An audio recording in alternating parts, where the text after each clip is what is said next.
I'm calling to order this meeting. This is a regular meeting of the Committee of the Whole of the Council of the District of Columbia. I am Phil Mendelson, Chair of the Council and Chair of the Committee of the Whole. Today is Tuesday, July 14th, 2026. The time is 12:10 in the afternoon. We are in room 500 of the Council Chambers of the John A. Wilson Building. This meeting is being broadcast on cable television channel 13, as well as on the council's website, www.dccouncil.gov. This is a regular meeting of the Committee of the Whole. That is, the Committee of the Whole meets regularly on the third Tuesday of each month, except in August. We will follow this Committee of the Whole meeting with an additional, that means not a regularly scheduled legislative meeting of the council. We will begin our meeting by determining whether we have a quorum. Mr. Cash, would you call the roll? Chairman Mendelson. Present. Councilmember Allen. Here. Councilmember Bonds. Here. Councilmember Crawford. Here. Councilmember Felder. Present. Councilmember Fruman. Present. Councilmember Henderson. Here. Councilmember Lewis George. Councilmember Nadeau. Here. Councilmember Parker. Here. Councilmember Pinto. Present. Councilmember Robert White. Councilmember Robert White. Councilmember Trahan White. Present. Mr. Chairman, you have a quorum. Thank you. We have the Secretary's report of committee filings. I'm going to recognize the Chair Pro Tem, Councilmember Anita Bonds. Thank you, Chairman. I move the waiving of the reading of the committee reports, secretary's reports. So a motion to waive the reading of the report. Is there discussion? On the motion to waive the reading, all those in favor say aye. Aye. Are there any opposed? Hearing none, the ayes have it unanimously. We have the Secretary's log of introductions and referrals. Again, I'll recognize the Chair Pro Tem, Councilmember Bonds. And again, Chairman, I waive the reading of the secretary's log of introductions and referrals. So a motion to waive the reading, is there discussion?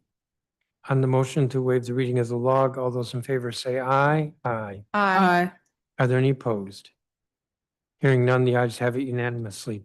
We have a number of measures for markup in the Committee of the Whole. The first four are revenue bond project approvals. I think I will move them separately. The first is PR 26-675, entitled Provident Group Bison Properties, Inc. Revenue Bonds Project Approval Resolution of 2026. Pursuant to the Home Rule Act, the council is authorized to issue taxable and tax-exempt revenue bonds, notes, and other obligations to finance, refinance, or reimburse, and to assist in the financing, refinancing, or reimbursing of or for capital projects and other undertakings on behalf of a qualified applicant, including capital projects or undertakings, quote unquote, and to do so in several areas, including for capital projects in the area of elementary, secondary, and college and university facilities. In accordance with the law, the district has long had an industrial revenue bond program to help nonprofits and other organizations finance capital improvements at lower rates. In 1995, the council approved the Industrial Revenue Bond Forward Commitment Program Authorization Act to revise the industrial revenue bond program process and to make it nimbler and more effective.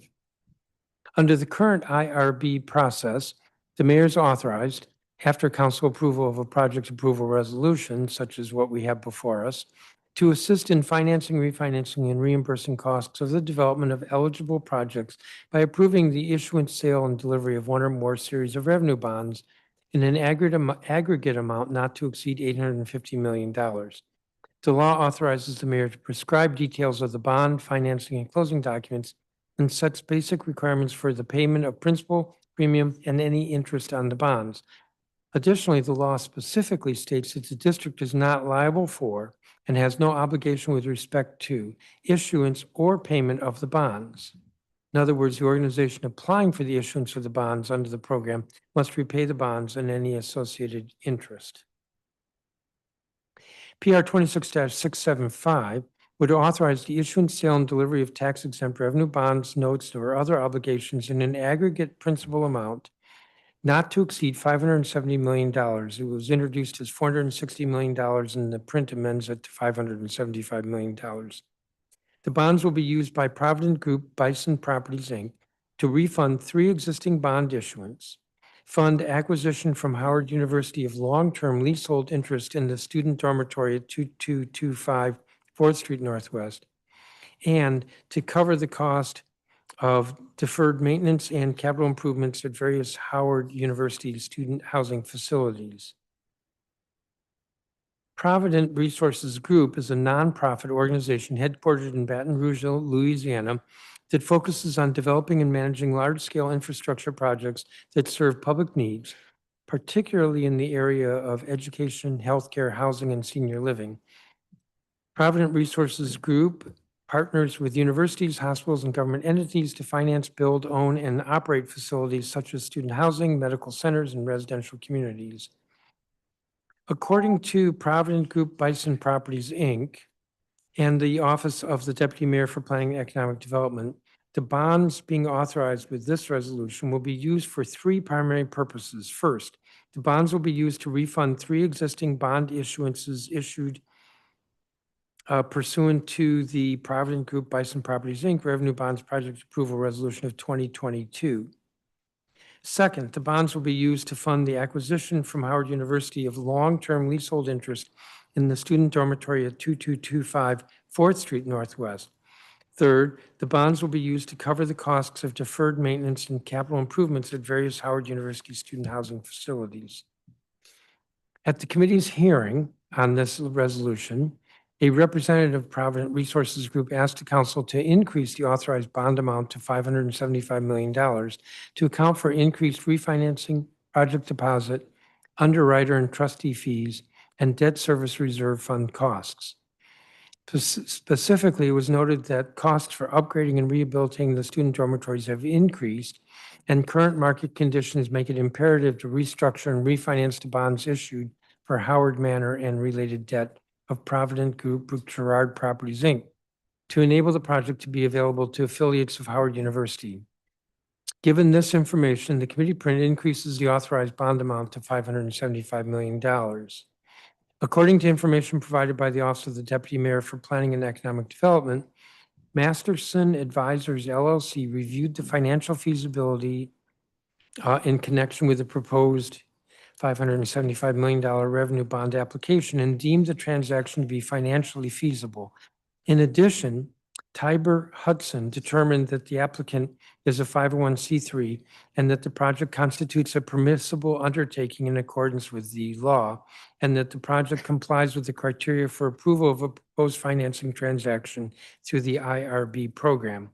The bonds will be repaid solely by Provident Group Bison Properties, Inc., and will not constitute a debt or liability of the district. Based on all the information that the committee staff has analyzed, the committee, assuming this is adopted, finds that the project will contribute to the health and education of residents of the district. This resolution was introduced on April 24th at the request of the mayor. The committee as a whole held a public roundtable on the measure on May 14th, 2026. The committee has received no comments or testimony in opposition to this resolution. I move both the print and report with leave for staff to make technical conforming and editorial changes. Is there discussion? The vote will be on the print and report for PR 26-675 with leave for staff. All those in favor say aye. Are there any opposed? Hearing none, the ayes have it unanimously. Madam General Counsel, is the measure legally and technically sufficient for our consideration? Yes, it is. Madam Secretary, is the record complete? Once the report is filed, And Madam Budget Director, does the measure's fiscal impact statement comply with council requirements? Yes, it does. Without objection, this measure will be placed on the consent agenda for today's additional legislative meeting. The second measure is PR 26-676, St. Patrick's Episcopal Day School Revenue Bonds Project Approval Resolution of 2026. PR 26-676 would authorize the issuance, sale, and delivery of tax-exempt revenue bonds, notes, or other obligations in an aggregate principal amount not to exceed $30.5 million. The bonds will be used by St. Patrick's Episcopal Day School to refinance bonds and to support the development of a new middle school facility at 4700/4701 Whitehaven Parkway Northwest. Founded in 1956 by St. Patrick's Church in the basement of a townhouse, St. Patrick's Episcopal Day School is an independent, co-educational Episcopal day school for students from nursery age to 8th grade. The school currently enrolls 507 students on 2 separate campuses located on 15 acres of land in the Georgetown area. The 2 campuses consist of several independent facilities that include over 110,000 square feet of buildings. These facilities include 3 science labs, 3 libraries, 3 art studios, 4 music rooms, a full gymnasium and performance stage, a mini gym for the nursery class, 3 playgrounds, and an athletic playing field. As introduced, the PR 26-676 would authorize the issuance, sale, and delivery of tax-exempt revenue bonds, notes, or other obligations in an aggregate principal amount not to exceed $30.5 million. According to St. Patrick's Day School and the Office of the Deputy Mayor for Planning and Economic Development, the bonds will be used for 2 purposes. First, the bonds will refinance the school's Series 2016 bonds, the proceeds of which were originally used to finance and refinance improvements to the school's separate campuses. Second, the bonds will support the financing and refinancing of the acquisition, improvement, expansion, equipping, furnishing, and development of a new middle school facility of approximately 30,000 square feet to be constructed on the school's main campus at 4700/4701 Whitehaven Parkway Northwest. At the committee's hearing, the Chief Financial and Operations Officer for St. Patrick's Episcopal Day School asked council to increase the authorized bond amount to $35.5 million due to the favorable response the school has received from potential lenders. The school has always had a maximum projected debt amount of $35,500,000 for this project, but that total previously included $5 million of taxable debt. Initial negotiations with lenders indicate a willingness to provide more tax-exempt debt instead of taxable debt. By increasing the bond amount, the school gains additional flexibility in how the total debt will be structured as it selects a lender. Given this information, the committee print increases the authorized bond amount to $35.5 million.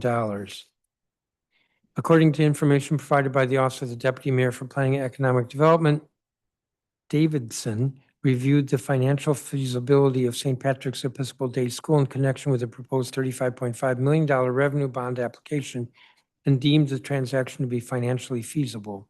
In addition, Bryant, Miller, and Olive determined that the applicant is a 501c3 and that the project constitutes a permissible undertaking in accordance with the law, and that the project complies with the criteria for approval of a proposed financing transaction through the IRB program. The bonds will be repaid solely by St. Patrick's Episcopal Day School and will not constitute a debt or liability of the district. Based on all the information the committee staff has analyzed, the committee, assuming this is adopted, finds that the project will contribute to the health and education of residents of the district. This resolution was introduced at the request of the mayor on April 24th of this year. The committee of the whole held a public roundtable on May 14th on the measure, and the committee's received no testimony or comments in opposition to this resolution. I move both the print and report with leave for staff to make technical conforming and editorial changes. Is there discussion? The vote is on both the print and report with leave for staff. All those in favor say aye. Aye. Aye. Are there any opposed? Hearing none, the ayes have it unanimously. The third measure is, Madam General Counsel, is the measure legally and technically sufficient for our consideration? Yes, it is. Madam Secretary, is the record complete? Once the report is filed, Madam Budget Director, does the measure's fiscal impact statement comply with council requirements? Yes. Without objection, this measure will be placed on the consent agenda for today's additional legislative meeting.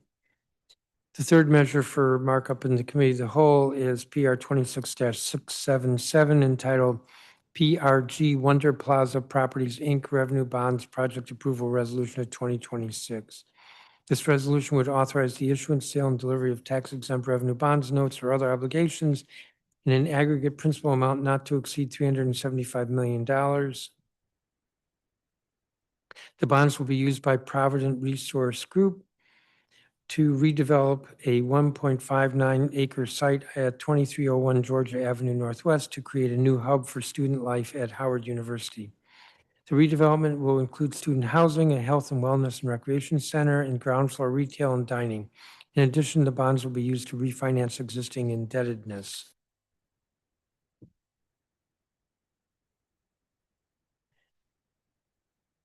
According to PRG Wonder Plaza and the Office of the Deputy Mayor for Planning and Economic Development, the bonds will be used for two purposes. First, the bonds will be used for a mixed-use redevelopment of a 1.59-acre site located at 2301 Georgia Avenue Northwest that will act as a new hub for student life at Howard University. The development will include student housing, a health and wellness and recreation center, and ground floor retail and dining. Second, the bonds will be used to refinance existing indebtedness that was used to support the initial development costs for the Wonder Plaza project, as well as capital improvements to the Ralph J. Bunch International Affairs Center located at 1805 7th Street Northwest. According to information provided by the Office of the Deputy Mayor for Planning and Economic Development, J.P. Morgan reviewed the financial feasibility of this project in connection with the proposed $275 million revenue bond application and deemed the transaction to be financially feasible. In addition, Oric, Harrington, and Sutcliffe determined that the applicant is a 501c3 and that the project constitutes a permissible undertaking in accordance with the DC law, and that the project complies with the criteria for approval of a proposed financing transaction through the IRB program. The bonds will be repaid solely by PRG Wonder Plaza and will not constitute a debt or liability of the district.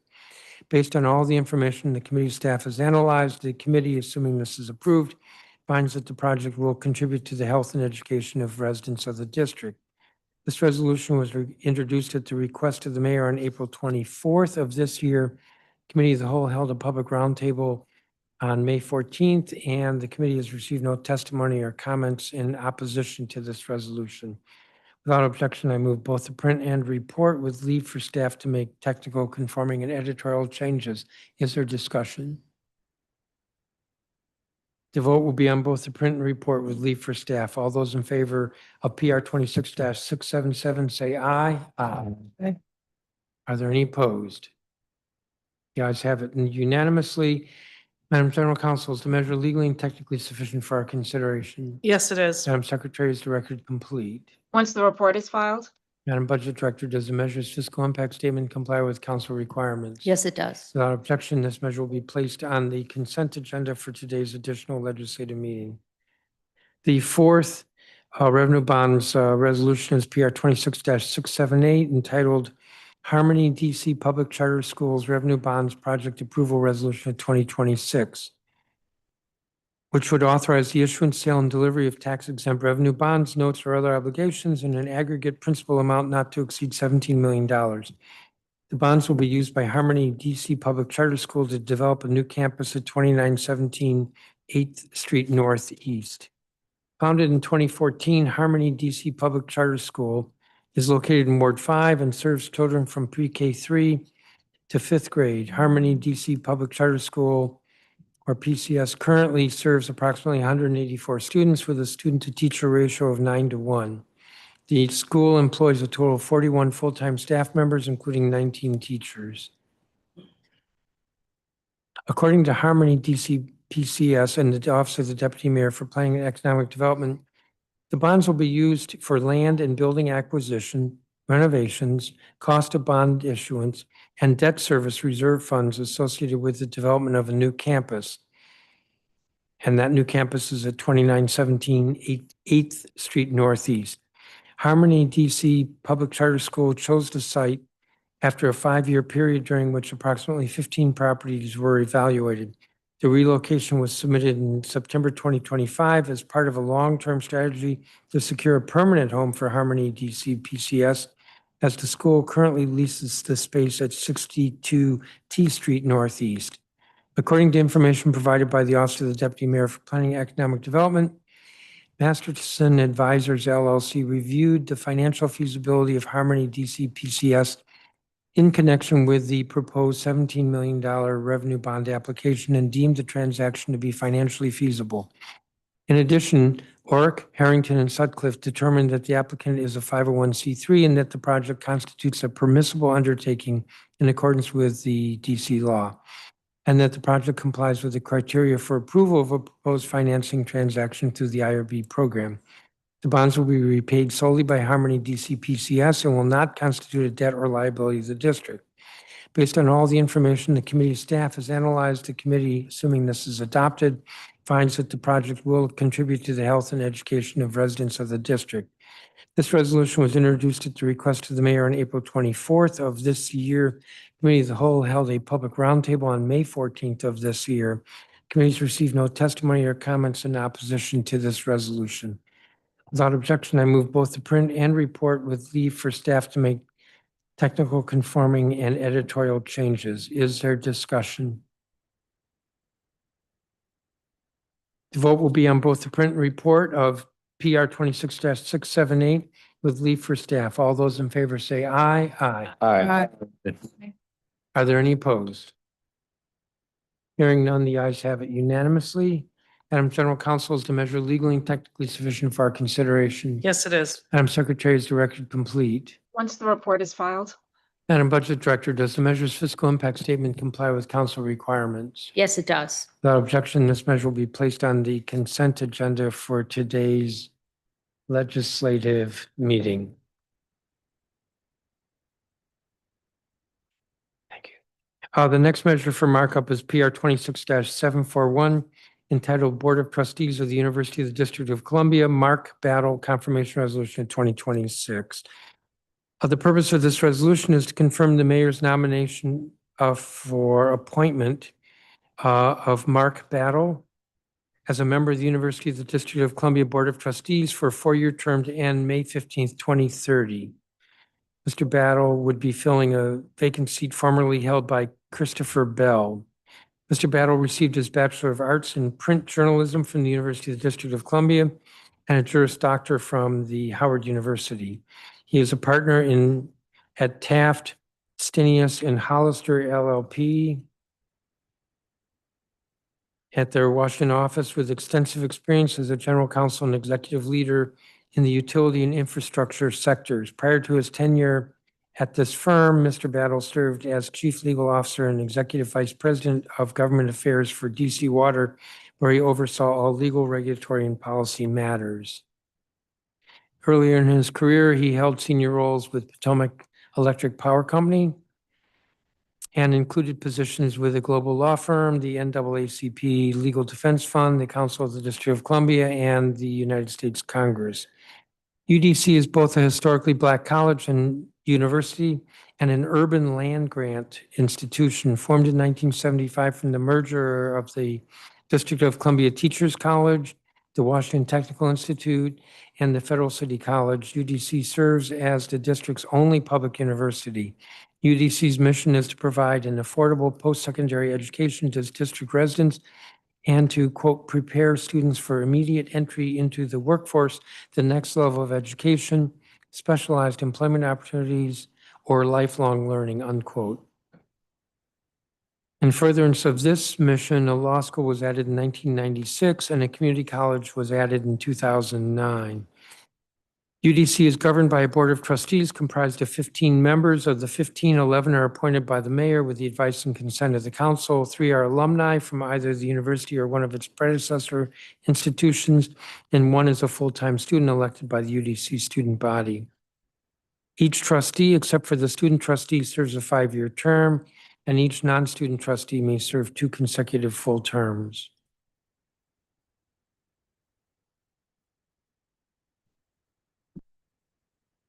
During Mr. Battle's testimony, he testified at the hearing roundtable that we held on this confirmation.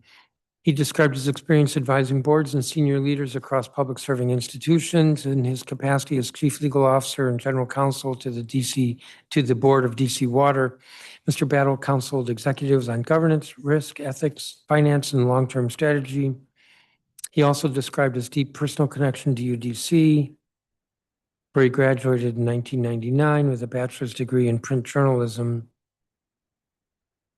This resolution was introduced at the request of the mayor on June 4th of this year. The committee of the whole held a roundtable on the nomination on June 24th of this year. The committee's received no testimony or comments in opposition to this nomination, neither at the hearing nor in writing nor from any advisory neighborhood commission. Without objection, I move both the print and report with leave for staff to make technical conforming and editorial changes. I do want to note, because this came up earlier today, the statute with regard to the University of the District of Columbia Board of Trustees is very clear and explicit. It states that 4 of the 11 trustees appointed by the mayor with the advice and consent of the council may be non-residents of the District of Columbia. And I believe with Mr. Battle, he will be the only non-resident appointed by the mayor. Again, I move both the print and report with leave for staff. Is there discussion? Mr. Chairman. Councilmember Park. Thank you. I am the one that brought up the residency. I do want to just say at the outset, it's my understanding that Mr. Battle is more than qualified as a distinguished member of the DC Bar, is a member of the Alumni Association, and even a member of Alpha Phi Alpha Fraternity Incorporated.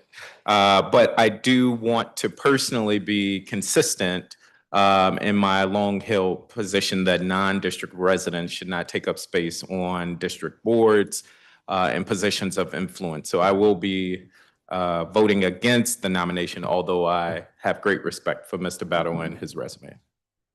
And so I would also ask that this be put on non-consent.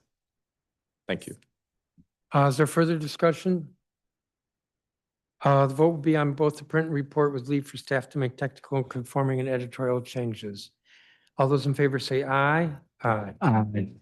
Are there any opposed? Nay. Mr. Parker will be reported as no, and otherwise the print and report are approved. Madam General Counsel, is the measure legally and technically sufficient for our consideration? Yes, it is. Madam Secretary, is the record complete? Once the report and hearing record are filed. Madam Budget Director, does the measure's fiscal impact statement comply with council requirements? Yes, it does.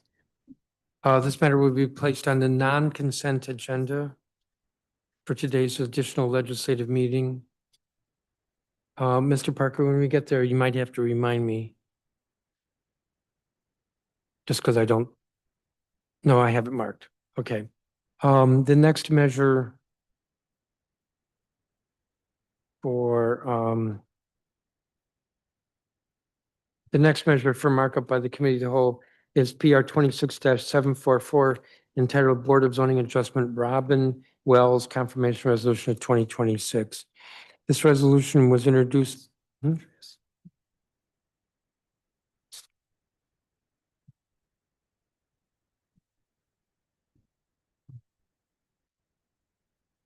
me a second here.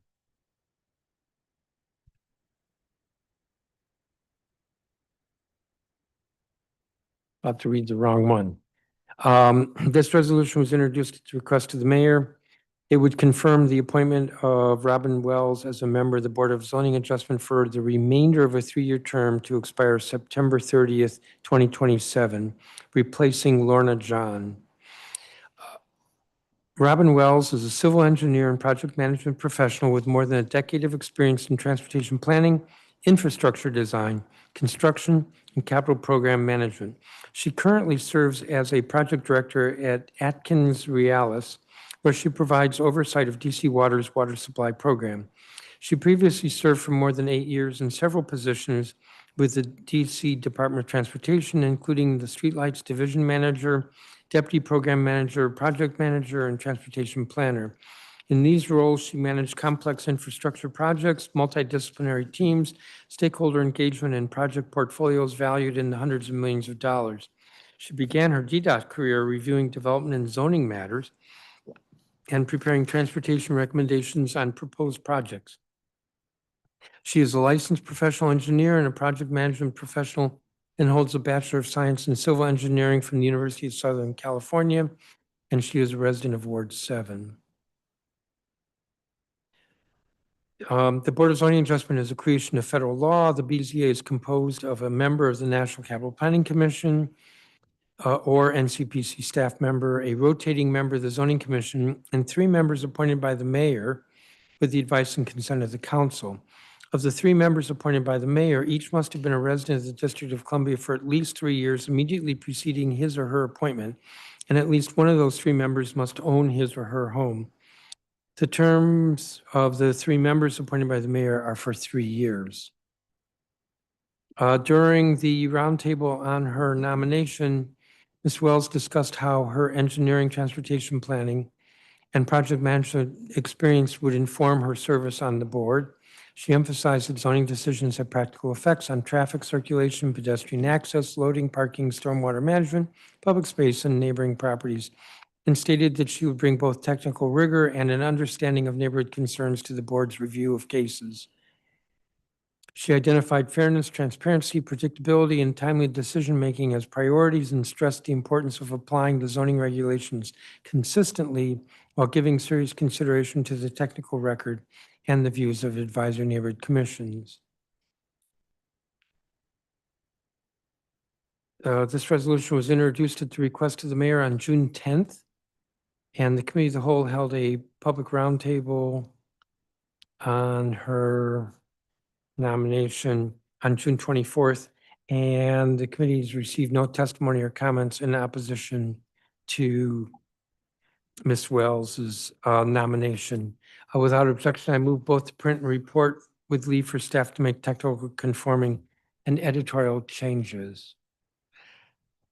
Is there discussion? The vote will be on both the print and report with leave for staff. All those in favor say aye. Aye. Aye. Are there any opposed? Hearing none, the ayes have it unanimously. Madam General Counsel, is the measure legally and technically sufficient for our consideration? Yes, it is. Madam Secretary, is the record complete? Once the report and hearing record are filed. Madam Budget Director, does the measure's fiscal impact statement comply with council requirements? Yes, it does. Without objection, this measure will be placed on the consent agenda for today's additional legislative meeting. The next measure for markup in the Committee of the Whole is PR 26-746, Commission on the Arts and Humanities, Demetrius Butler Confirmation Resolution of 2026. This resolution would confirm the mayor's nomination of Demetrius Butler for reappointment as a member of the Commission on Arts and Humanities for a term to end June 30th, 2029. Mr. Butler is a Ward 8 resident. He is a native Washingtonian, graduated from Eastern High School. He earned an Associate of Science degree from Test College of Technology. Mr. Butler is an art collector, creative director, cultural advocate, and talent developer who has spent more than 2 decades fostering emerging artists and curating art exhibitions in major cities throughout the United States and internationally. He established Flea Market Gallery in the district to create a hub for the district's art, music, and fashion communities, and co-founded League OTO, an art and lifestyle collective that educates, empowers, and inspires emerging art collectors and creators while amplifying underrepresented artists. Most recently, he helped launch Art on the Rise, an initiative focused on creating economic opportunities for emerging artists east of the Anacostia River. He has served on the commission since 2024. The commission was established in 1975. The commission is now an independent agency within the district government and is designated by the National Endowment for the Arts as the state arts agency for the District of Columbia. Its role is to evaluate and initiate actions on matters relating to the arts and humanities and to encourage programs and the development of programs that promote progress in the arts and humanities. In addition, the mission of the commission is to provide grants, programs, and educational activities that encourage diverse artistic expression and learning opportunities so that all District of Columbia residents and visitors can experience the district's rich arts and humanities community. Members of the commission must be district residents, must have displayed an interest in or an ability in the arts and humanities, or must be active in the furtherance of the arts or humanities. At his confirmation hearing, Mr. Butler discussed his experience as an arts curator, gallery owner, advocate for emerging artists in the district. He described his efforts to create opportunities for local artists through the Flea Market Gallery and Art on the Rise, emphasizing the importance of building platforms that connect artists with new audiences and markets. Mr. Butler also expressed his vision of expanding the visibility of the district's arts community by supporting public art, strengthening art districts, and promoting Washington DC as a city recognized for its arts and culture as well as its politics. This resolution was first introduced in March 12th, 2026. It was withdrawn due to timing, not promptly reintroduced. PR 26-746 was introduced at the request of the mayor on June 15th, and the committee of the whole held a public roundtable on July 9th. The committees received no testimony or comments in opposition to this nomination.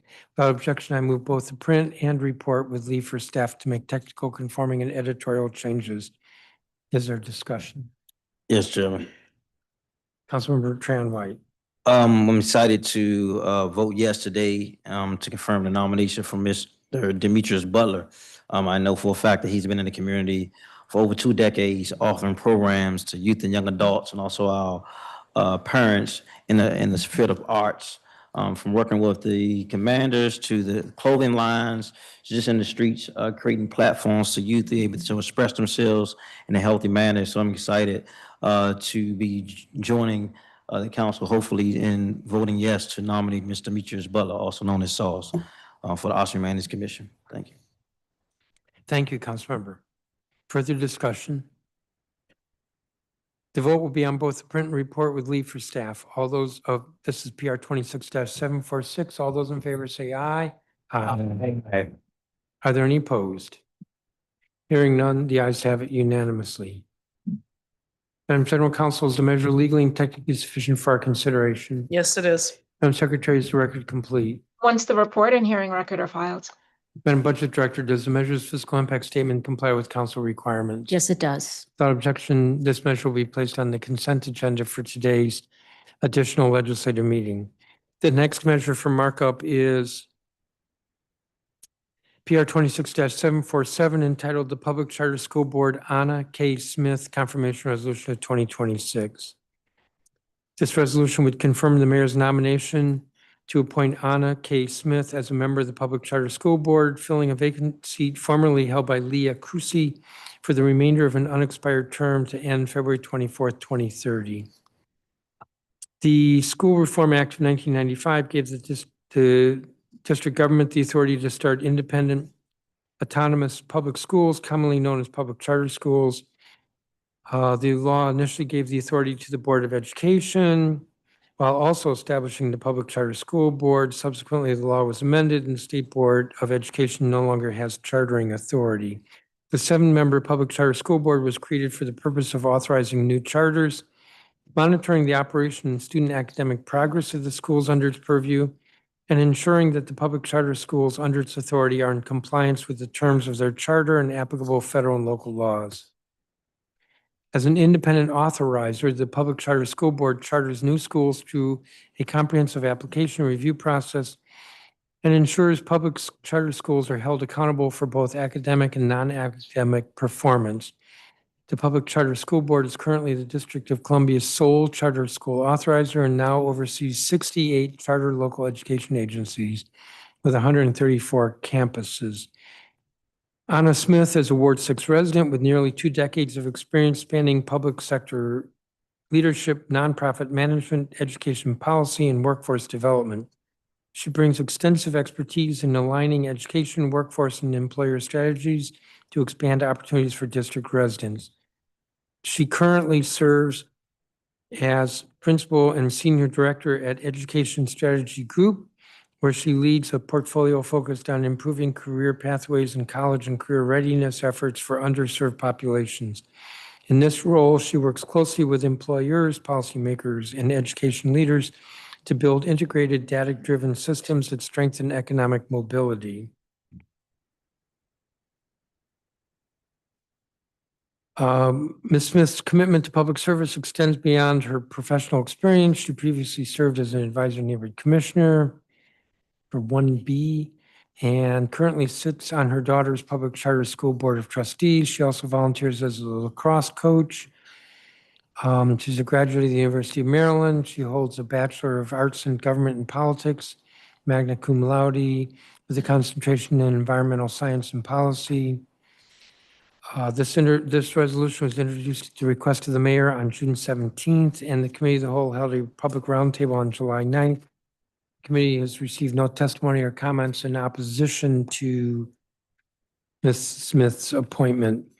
Without objection, I move both the print and report with leave for staff to make technical conforming and editorial changes. Is there discussion?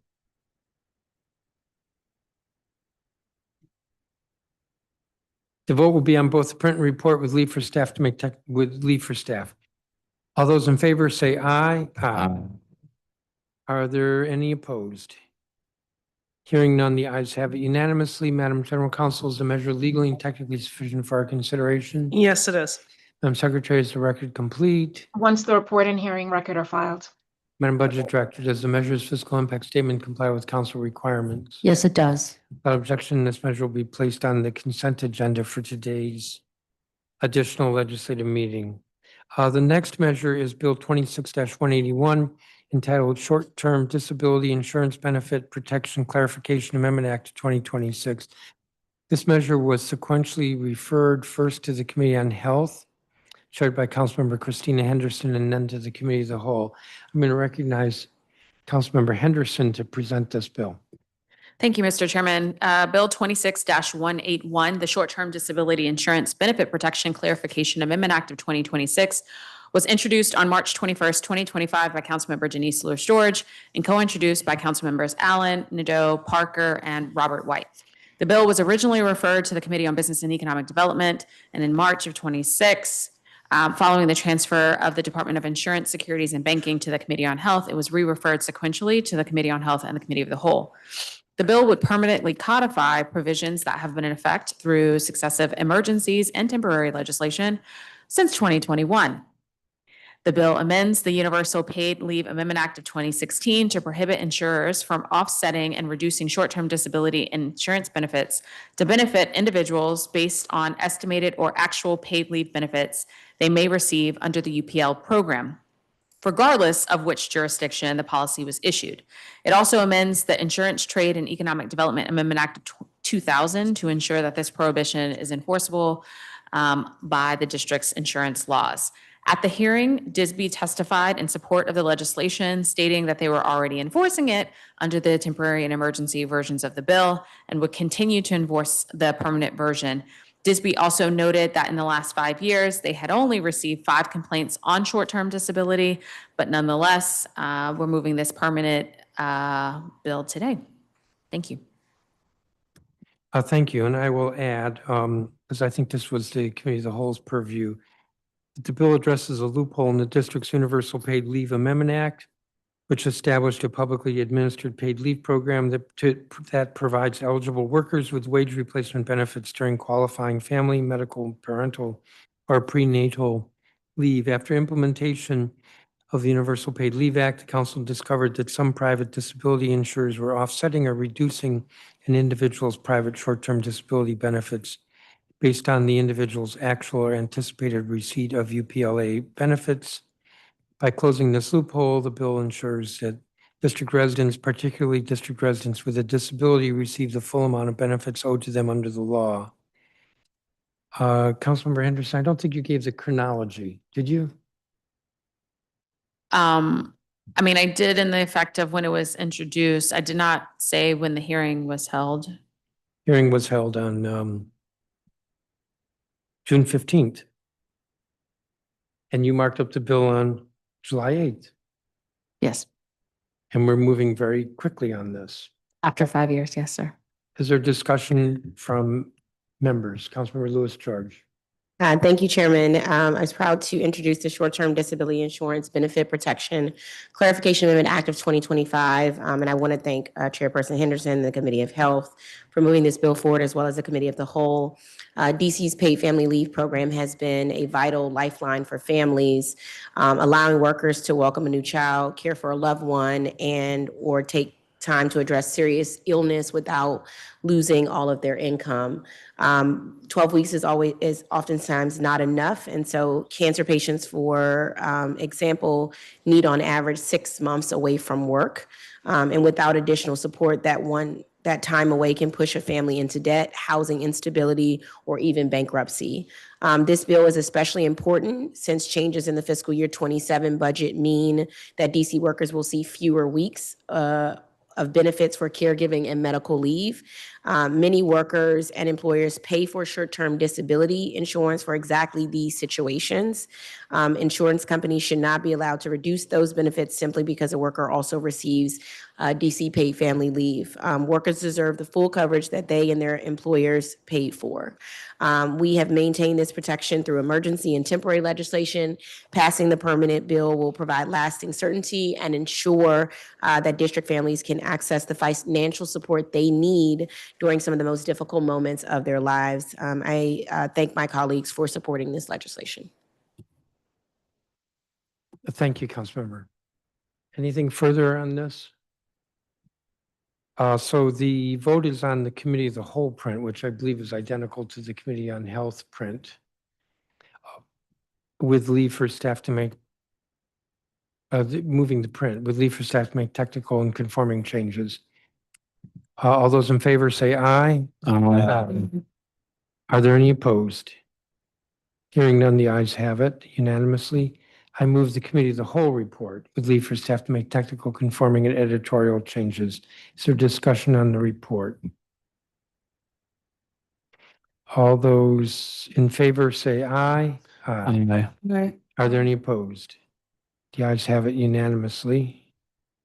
Madam General Counsel, is the measure legally and technically sufficient for our consideration? Yes, it is. Madam Secretary, is the record complete? The record is complete from the Committee of Health, and the record will be complete from the Committee of the Whole once the report is filed. Madam Budget Director, does the measure's fiscal impact statement comply with council requirements? Yes, it does. Is there a fiscal impact? No, Without there objec- is not. Thank you. Without objection, this measure will be placed on the consent agenda for today's additional legislative meeting. We will turn now to consideration of measures from other committees, and the first is from the Committee on Human Services, chaired by Councilmember Matt Fruman. PR 26-736, Hill East Phase 2, Bundle 2, Disposition Term Sheet Amendment Approval Resolution of 2026. Councilmember Fruman. Thank you, Mr. Chairman. PR 26-736, the Hill East Phase 2, Bundle 2, Disposition Term Sheet Amendment Approval Resolution of 2026 was introduced by you, Mr. Chairman, on behalf of the mayor on June 1, 2026, and referred to the Committee on Human Services on June 23, 2026. It was then marked up by the Committee on Human Services June 25, 2026. Hill East, formerly known as Reservation 13, comprises 67 acres located between the eastern edge of the Capitol Hill neighborhood and the western shore of the Anacostia River. Phase 2, Bundle 2, located at 1900 Massachusetts Avenue Southeast, consists of approximately 6.3 acres and includes parcels C, E, and H, and the streets parcel. The council previously passed the Hill East Phase 2 Bundle 2 Surplus Declaration and Disposition Approval Act of 2022, which was accompanied by a term sheet executed by the Deputy Mayor for Planning and Economic Development and the developer R3 Community Partners, LLC. Under Section 10-801 of the DC Code, substantive changes to a term sheet must be submitted to the council in a proposed resolution. The resolution before us today would authorize 3 specific amendments to the term sheet. First, the district would now be responsible for constructing the public park on parcel E. The park would be leased to the developer for up to 25 years, a change from the prior 99-year ground lease, and the developer would be responsible for maintenance of the public park throughout the period of the ground lease. Second, the streets parcel would be retained by the district, with the district responsible for its development and improvements with streets and sidewalks. Finally, the period for substantial completion of each parcel would be extended from 30 months to 32 months following the start of construction. These amendments are necessary to allow this project to move forward. Tight capital and rising construction costs have made it difficult for the developer to proceed under the original term sheet, and the committee found the terms of this amendment to be appropriate and narrowly tailored. There had been some conversation about whether or not there had been a PUD on this matter. There had not. Any zoning review will happen after the approval of this resolution. With that, Mr. Chairman, I ask this measure be placed on the consent agenda for today's additional legislative meeting. Thank you, Councilmember Fruman. Are there questions from members? Councilmember Robert White and then Councilmember Allen. Thank you, Chairman. Thank you, Councilmember Fruman. For the public part, the district, I guess the developer was supposed to build it. Now the district is going to build it. Councilmember Fruman, do we know how much it's going to cost us to build the park and how much they're going to pay to lease it? And I'll ask for the amount for the lease, but I actually think it's likely that it's the maintenance cost, and we are going to pay $5.2 million to develop the park. Okay.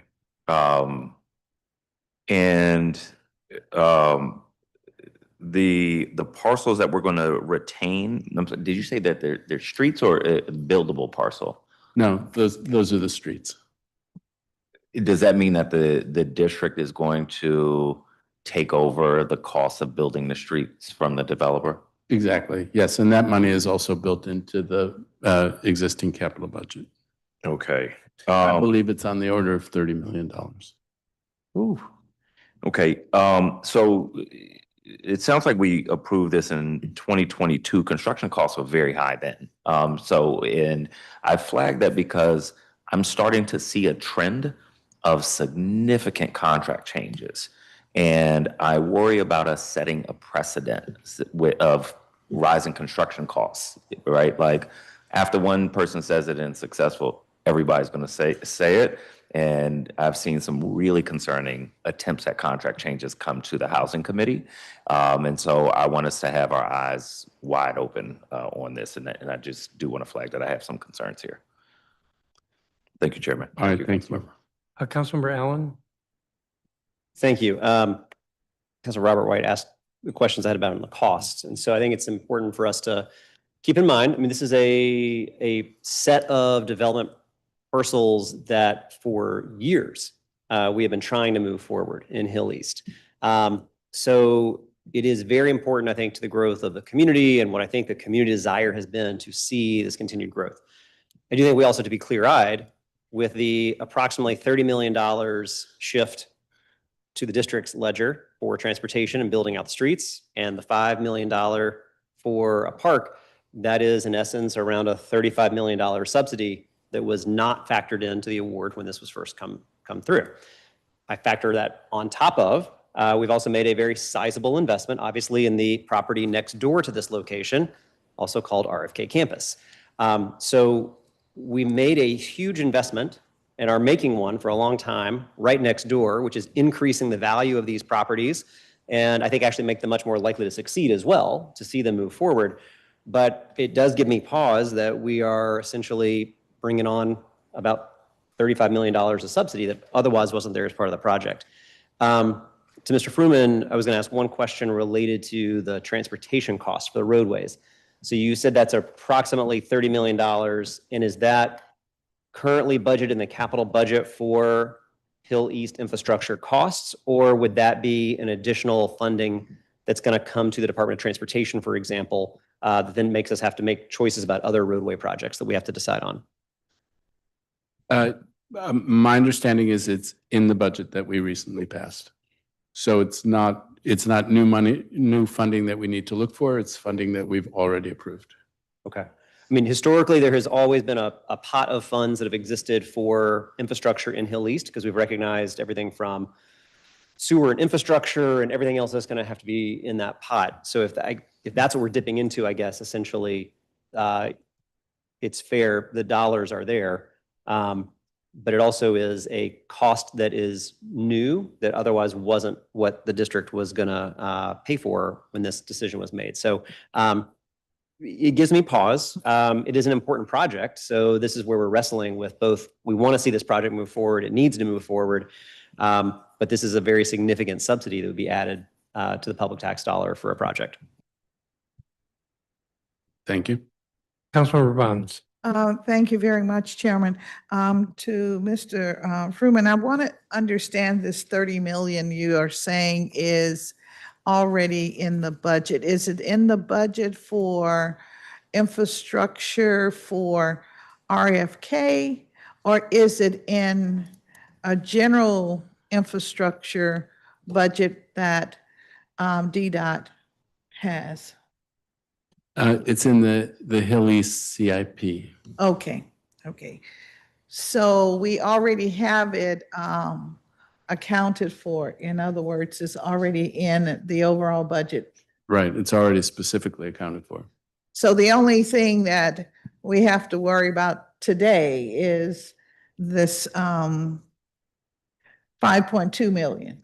No, the 5.2 million It's is also also in the budget? in the budget. Okay, so it's just really the issue of the principle of the thing, whether or not the government takes over where a developer has indicated that they would assume responsibility for the benefits that they have received.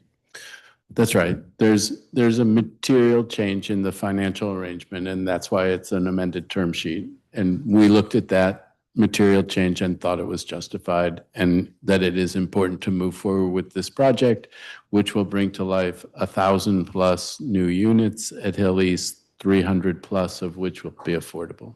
All right, and so we're going to get 1,000 new residential units for the city taking responsibility for building the park.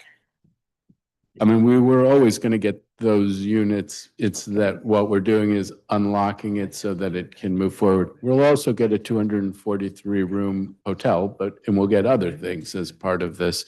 But yes, we're taking steps to unlock this so that it can proceed, and Okay, then we'll get those benefits. what is the benefit that we get from the city assuming the cost of building the park and maintaining the park? The relieving that financial pressure on the developer allows the deal to be able to work financially so that it can go forward. So that's the benefit. Okay, so you're telling me that the developer has said, I'm not going to fulfill the commitment that I made, which is to build this park. At this point, that's the stalemate where we are. Yeah, I mean, the developer was saying that if I have these additional burdens that I agreed to Yes. on me, that I will not be able to make this work financially, and so I need relief. And we're, through the amended term sheet, giving that relief. Wow, so we don't really have an agreement for the services we thought we had, what you're saying. Yes, Okay. we've amended the term sheet. Thank you. Councilmember Felder. Thank you, Mr. Chairman, and thank you, Councilwoman Fillman. Whoa, Councilwoman. I'm sorry, Councilmember Fillman. I'm sorry, I was looking at Councilwoman Bonds for your leadership on this matter. As you articulately indicated earlier, the Hill East Phase 2 Bundle 2 project represents a major investment in Ward 7. When we talk about the redevelopment of RFK, which is significant, we cannot forget about the surrounding communities. When we talk about a time in the district where the rising cost of living is becoming extremely difficult, with these 1,000 units that will go online will significantly help solve that burden. Coupled with the other neighborhood serving amenities that residents across the Ward 7 desperately deserve, I fully support this project. This is not a reallocation of money as previously indicated. There's already capital dollars in the budget that supports this development. which really demonstrates whether it's leaders at DMPE or other agencies on the executive side, thinking comprehensively as it relates to how everything is interconnected from the roads and making sure that the project has what it needs to move forward. What I fear is if this project does not move forward, then we have another situation in Ward 7 where a project was stalled, which means that neighbors will have to go outside their communities to have access to neighborhood serving amenities. We cannot continue to be a ward that is filled only with residential. We want grocery stores, we want hotels, we want sit-down restaurants. And I am confident that by supporting this project, we prevent that from happening. Coupled with, we just cannot have a situation where there's just an RFK Stadium and nothing else surrounding it. That makes no sense, right? We have an economic engine, we have an anchor now, and now is the time to invest in neighborhoods that generate neighborhood serving amenities, or as my council colleague Robert White indicated, will be a situation where costs will continue to go up. So now is the time, and I urge my council colleagues to support this as well. Yesterday's price is not today's price, and I'll leave it at that. Thank you, Councilmember. Councilmember Tran White. Thank you. I want to thank you, Councilmember Fruman, and also Councilmember Wendell Felder, Ward 7, like Ward 7, Ward 8, has been on the back burner when it comes to investments from the city.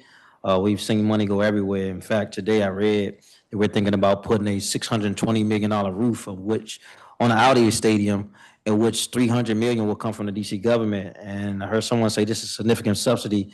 Well, it's really not. We've done this everywhere else. And also this part of Ward 7 used to be a part of Ward 6. I think that when we talk about the spirit of equity and inclusion, we must make sure that as we think about those 85,000 residents who reside in Ward 7, even Ward 6, and all of DC and their surrounding region will be traveling here to put money and dollars into this community that will benefit us all as members of the council and also as a community. So I think we should support this and use any tools we have in our toolbox to make sure equity is included in our $22+ billion budget. So I support this. I want to thank everyone for working on this. Thank you. Thank you. And I wasn't paying attention. This should be questions only. If there are no other questions, I have 3 for officers. Madam General Counsel, is the measure legally and technically sufficient for our consideration? Yes, it is. Madam Secretary, is the record complete? Yes, it is. Madam Budget Director, does the measure's fiscal impact statement comply with council requirements? Yes, it does. Without objection, this measure will be placed on the non-consent agenda for today's additional legislative meeting. The next 2, 4, 5 measures are confirmations related to the Police Complaints Board. If there's no objection, Councilmember Pinto will be asked to present them in block. They are PR 26-642. Police Complaints Board Glenn Marcus Confirmation Resolution of 2026, PR 26-643. Police Complaints Board Dr. Andrea Headley Confirmation Resolution of 2026, PR 26-644, Police Complaints Board Bobby Strang, Confirmation Resolution of 2026. PR 26-645, Police Complaints Board Edward Sanders, Confirmation Resolution of 2026. And PR 26-695, Police Complaints Board Peter Durkin, Confirmation Resolution of 2026. All reported out of the Committee on Judiciary and Public Safety, chaired by Councilmember Brooke Pinto. Councilmember Pinto. Thank you, Mr. Chairman. And yes, I will speak to all 5 Police Complaints Board nominees in block. The Police Complaints Board was created by statute 1999 alongside the Office of Police Complaints. PCB is composed of 9 members, 1 of whom must be a member of MPD, while the other 8 must have no current affiliation with any law enforcement agency. All board members must be residents of the District of Columbia, and they serve staggered 3-year terms without compensation. These 5 nominations would confirm Glenn Marcus, Dr. Andrea Headley, Edward Sanders, and Peter Durkin, and reappoint Bobby Strang to the Police Complaints Board. Mr. Marcus would serve as the representative of Ward 3, Dr. Headley would serve as representative of Ward 6, Ms. Strang would serve as representative of Ward 7, Mr. Sanders is a representative of Ward 1, and Mr. Durkin is a representative of Ward 2. All five are highly qualified individuals who will contribute positively to the overall makeup of the Police Complaints Board. The board plays a critical role in the work of the OPC, and it is vital that the board be properly staffed, especially in this time when we have seen a rise in police complaints. So moved, Mr. Chairman. Are there questions from members? Madam General Counsel, are these 5 measures legally and technically sufficient for our consideration? Yes, they are. Madam Secretary, is the record complete for each? I'll take it. Yes, they are. Mr. Assistant Secretary. And Madam Budget Director, these are confirmations, so there is no fiscal impact statement. Correct. Without objection, these measures will be placed on the consent agenda for today's additional legislative meeting. On the agenda, there is an item G, PR 26-633. We actually moved that at the Committee of the Whole on June 23rd, so that's not before us. So turning to item H, Bill 26-47, Funeral Services Modernization Amendment Act of 2026. This and the next 3 after it came out of the Committee on Health, chaired by Councilmember Christina Henderson.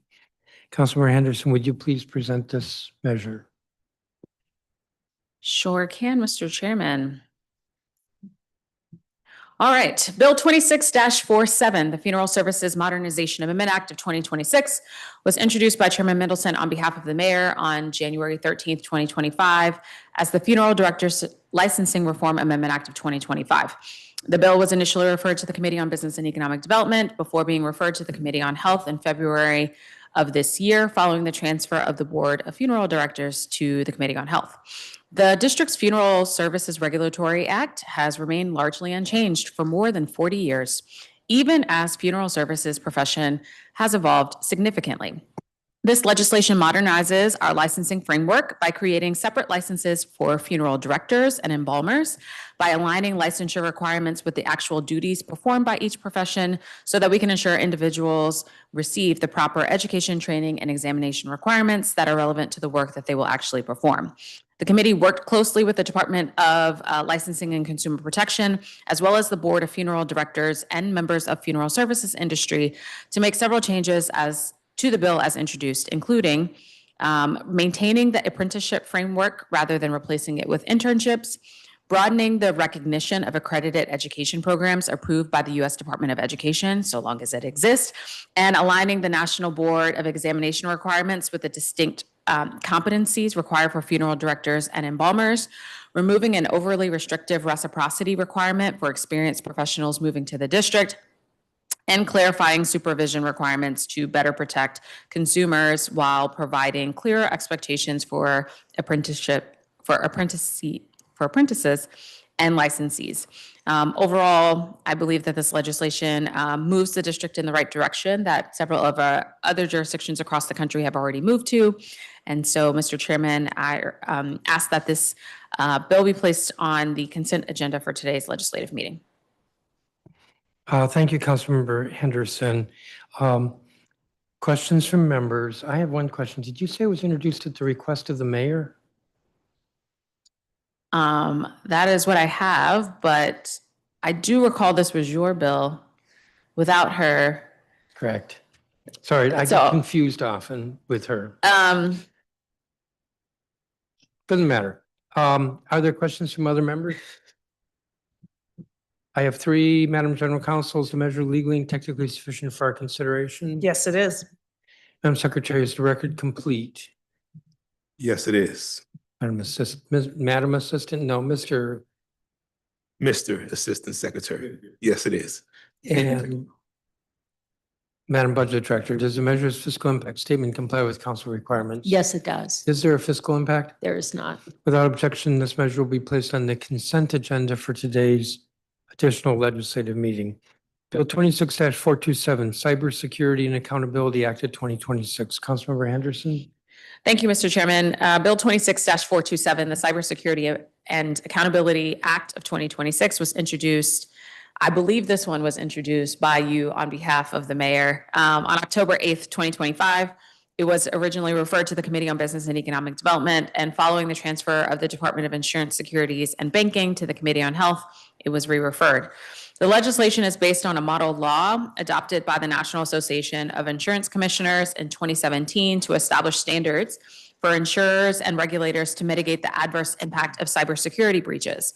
This bill improves the district's cybersecurity oversight for insurance companies by establishing standards for insurance companies to create and implement information security program, which includes administrative, technical, and physical safeguards to protect non-public information, requiring insurers to designate an official to manage and report cybersecurity events, requiring insurers to conduct risk assessments, requiring insurers to report cybersecurity breaches to DISB, and authorizing DISB to conduct compliance examination of licensees and issue fines for noncompliance.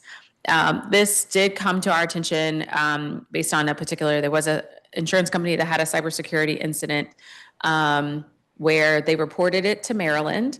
They did not report it to the district because it was not required, but Maryland did report it to us as a courtesy. And so by passing this, hopefully we'll close the loophole on any reportings of cybersecurity events for insurance companies. So moved, Mr. Chairman. Thank you, Councilmember Henderson. Are there questions from members? Madam General Counsel, is the measure legally and technically sufficient for our consideration? Yes, it is. Madam Secretary, is the record complete? Yes, it is. Madam Budget Director, does the measure's fiscal impact statement comply with council requirements? Yes, it does. Is there a fiscal impact? There is not. Without objection, this measure will be placed on the consent agenda for today's additional legislative meeting. Bill 26-444, Food Policy Council Procurement Amendment Act of 2026. Councilmember Henderson. Thank you, Mr. Chairman. Bill 26-444, the Food Policy Council Procurement Amendment Act of 2026 was introduced on October 22nd, 2025 by Councilmember Zachary Parker. It was also co-introduced by myself, Councilmembers Fruman, Lewis George, and Pinto. It was referred to the Committee on Health. This bill expands the authority of the Office of Food Policy to oversee food procurement in the district, which is critically important when you consider that the district spends over $62 million every year on food across multiple agencies.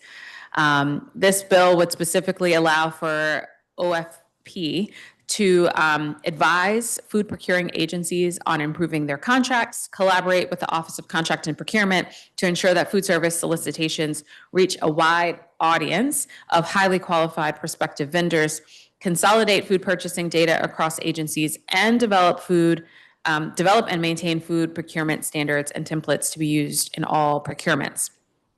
This bill does cover all agencies that regularly purchase food, including schools, rec centers, correctional facilities, senior centers, and St. Elizabeth's Hospital. It would not include agencies that purchase food or beverages solely for vending machines or one-off catering for events. The committee print also requires these agencies to share data on their food procurements with the Office of Food Policy to enable them to conduct analysis and make recommendations. As a reminder for colleagues as well as for the public, the Office of Food Policy is currently located within the Office of Planning, but will be moving to DC Health on October 1 of this year. So this implementation will take place within DC Health's agency. There are no additional costs associated with this bill, given that the committee's FY27 budget did transfer the one required additional FTE to implement this legislation, thanks to a transfer from Councilmember Parker, who is the author of this legislation. So moved, Mr. Chairman. Well, not so moved. I do ask for it to be on the consent agenda for today's legislative meeting. And you said the fiscal impact was taken care of because there's one FTE and not two buildings? You know, sometimes I get a good fist. Are there questions from members? I thought that was funny. Madam General Counsel, is the measure legally and technically sufficient for consideration? Yes, it is. I'll get to you. Madam Secretary, is the record complete? Yes, it is. To you. Madam Budget Director, does the measure's fiscal impact statement comply with council requirements? Yes, it does. Is there a cost? There is, but it was funded in the 27 budget financial plan. Thank you. Councilmember Bonds, you had a question? Yes, thank you, Chairman. And I was going to pose a statement in the form of a question. Well, if you put it that way, it's not a Statement word. I wanted to make in the form of a question.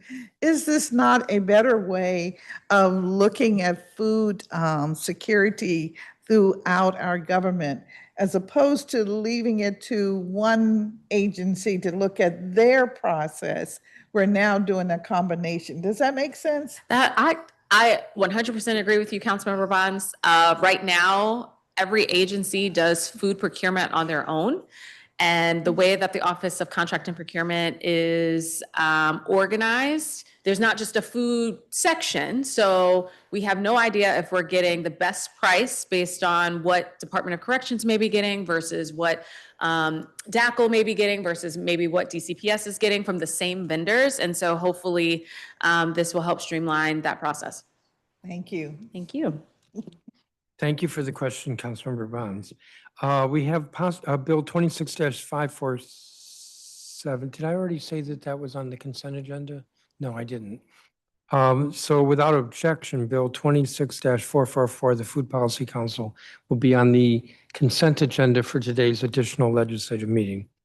Bill 26-547, Posthumous Care Modernization Amendment Act of 2026. Councilmember Henderson. Thank you, Mr. Chairman. Bill 26-547, the Posthumous Care Modernization Amendment Act of 2026, was introduced by then Councilmember Kenya McDuffie on December 15th, 2025, and as the Green Death Care Option Amendment Act of 2025. We changed the name for a very good reason. The bill was initially referred to the Committee on Business and Economic Development before being referred to the Committee on Health in March, following the transfer of the Board of Funeral Directors to this committee. The legislation modernizes funeral services once again by authorizing alkaline hydrolysis, sometimes referred to as water cremation or aquamation, as an additional lawful method of disposition.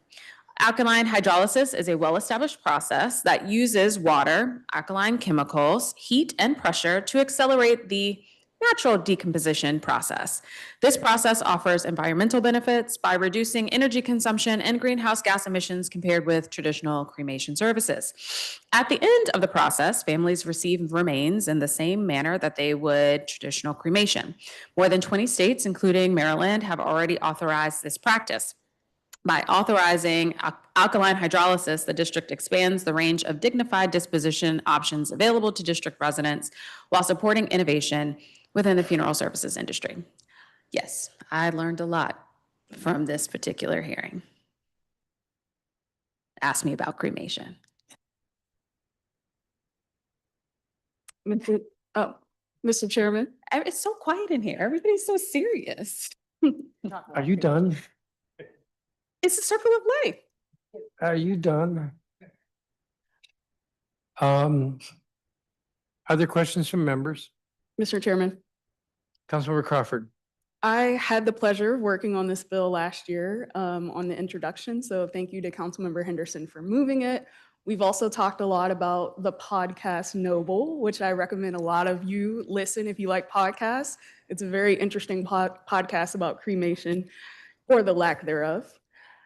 And my question is there anything further that you'd like to share about the industry or the importance of this additional method of disposition?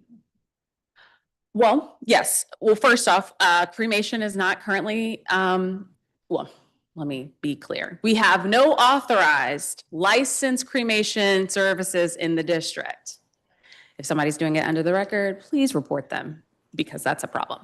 But you know, when we're talking about environmental friendly options and how people are concerned about greenhouse gas emissions, this is an option that we would be making available to folks. And I think also because this does not use flame, there might be the option that some funeral homes in the district choose to begin offering cremation services through this method. Also, the podcast was very interesting. Like I said, I've been down a deep hole. You recommend the podcast? I do. Now, it will freak you out. Just a hair. Yes. Noble, look it up. Just listen to the trailer. You'll be in. The trailer. If there are no further questions, Madam General Counsel, is the measure legally and technically sufficient for our consideration? Yes, it is. Madam Secretary, is the record complete? Yes, it is.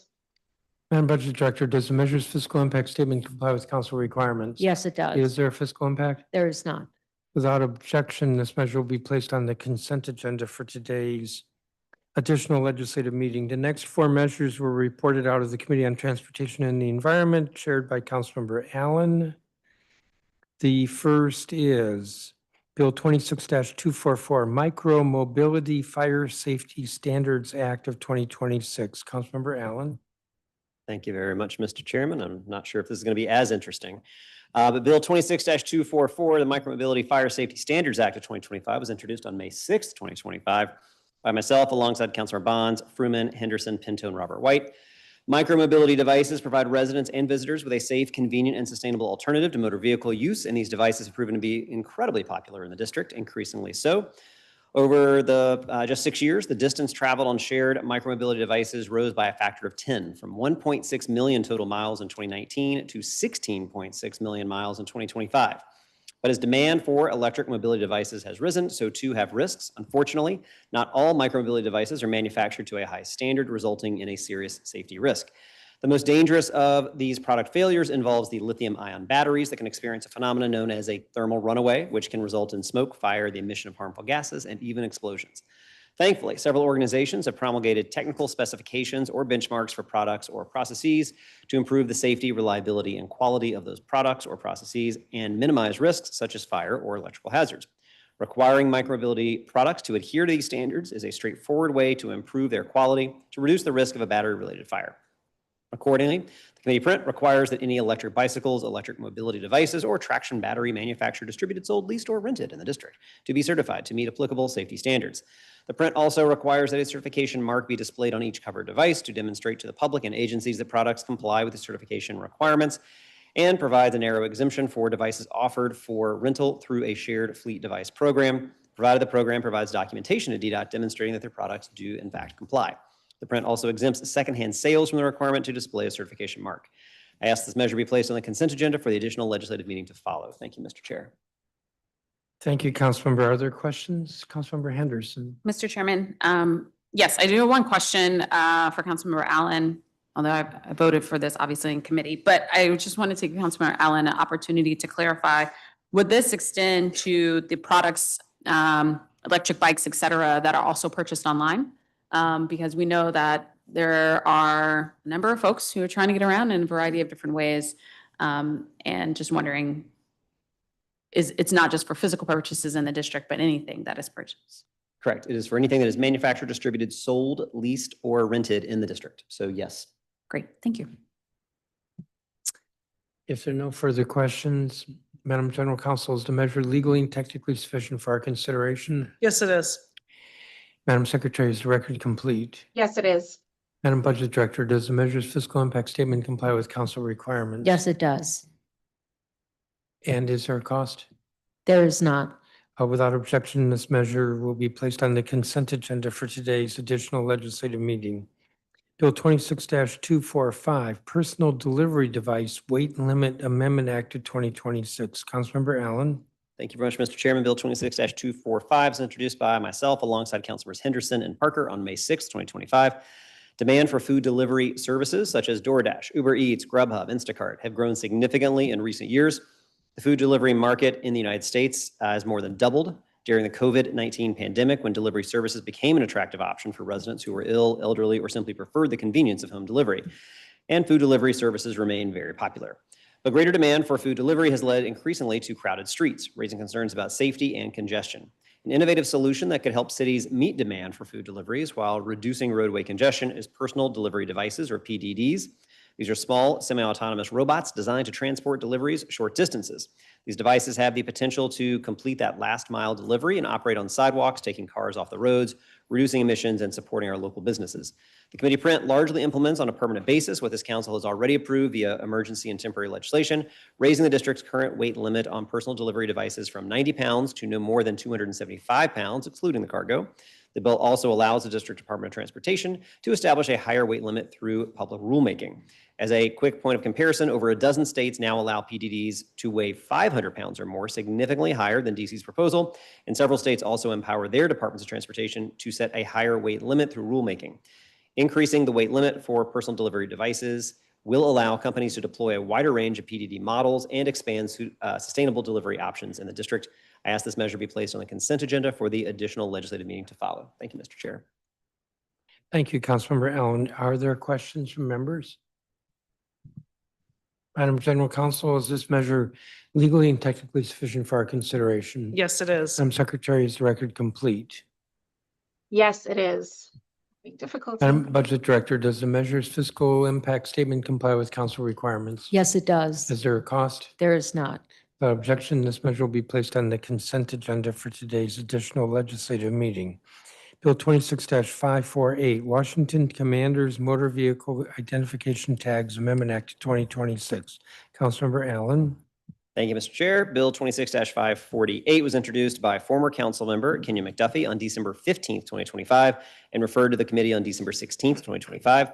The committee print amends the District of Columbia Revenue Act of 1937 to authorize the mayor to design and make available for issuance one or more Washington Commanders motor vehicle tags, otherwise known as a license plate, that demonstrate support for the National Football League's Washington Commanders.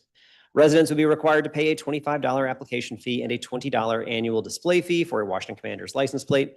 The mayor will be required to deposit any application and display fees received from the Department of Motor Vehicles for the issuance of a Commander's tag into the State Athletic Activities, Programs, and Office Fund. The DC State Athletic Association manages the fund and uses the fund's resources to develop and support state athletic programs and competitions. Importantly, as with all motor vehicle tags that display the logo or emblem of a professional sports team, including the other 4 team plates currently offered, the mayor will be required to work with the Washington Commanders to obtain approval for the use of any trademark, workmark, or copyrighted material. I ask this measure be placed on the consent agenda for the additional legislative meeting to follow. Thank you, Mr. Chair. Thank you. Are there questions from members? Chairman, Councilmember Nadeau and then Crawford. thank you so much. To be clear, my question has nothing to do with the Washington Commanders. It's just about license plates. We've passed a lot of new special plate designs, and I have a concern about what I'm calling plate creep. We've encountered this issue with DPW parking enforcement and the fraudulent tags we passed recently, the law we passed recently, which requires a directory and staff training on how to identify plate designs in all states. However, there are now 8,000 special license plate designs in the United States. So it's starting to pose a serious problem for law enforcement across the country, and it makes it easier to pass off counterfeit tags. And there are reports showing that high contrast plate backgrounds can create readability issues for automated enforcement. Some states have standardized their special plate designs to address the problem. For example, Maryland technically has hundreds of different plate designs, but the customizable area is limited to a 3-inch square in the same location. I'm concerned that DC's new full plate designs are headed in the wrong direction and will be increasingly against best practice. So my question is to Councilmember Allen, do you have thoughts on this issue? And is it something you've discussed with the DMV director? I don't have deep thoughts on this, no. I have spoken with the DMV director about sometimes the lag it takes for them to actually design a plate. In some cases, for example, our plate that was, I thought would be a very quick design, the We Demand Statehood tag ended up taking years, oddly enough, for them to design. Whereas I feel like we've been working with the DMV for the Purple Heart plate, which we just recently approved, and are trying to actually get that done quickly so that can be in place. So the timing is one I've had more conversations around. I think that the design elements are something we can continue to have a conversation with DMV around the standardization of it, so that whether it be automated camera enforcement or others can have some level of consistency if we're seeing problems, we can look more into it. Okay, thank you. I plan to support this and leave it on the consent agenda, but I hope the question of standardization can be addressed before we consider the next one of these new plates, whatever that may be.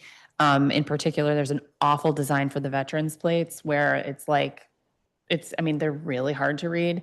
And I think I've raised in the past, the council member plates are actually not scannable. So now states that do license plate readers are like regularly pulling over DC council members and being like, what is this plate you have? But just so people know, we're not the worst offender, but DC is actually more special plate designs than at least 5 other states. We have Anacostia River Commemorative, Breast Cancer Awareness, DC Veteran, DC Woman Veteran, Disabled American Veteran, Pride lives here, Purple Heart, Washington Capitals, Washington Mystics, Washington Nationals, Wizards, We Demand Statehood, Veterans Specialty, Vision Zero, Bicycle Awareness, Council Tags, and now the Commanders. So, thank you. Thank you. Councilmember Crawford. Thank you. Again, I had the pleasure of working on this last year, so thank you, Councilmember Allen, for advancing it. I thought Councilmember Henderson asked a good question during the markup about how we design plates. So if you would just share that for the public again, because I thought your answer was pretty robust at the markup.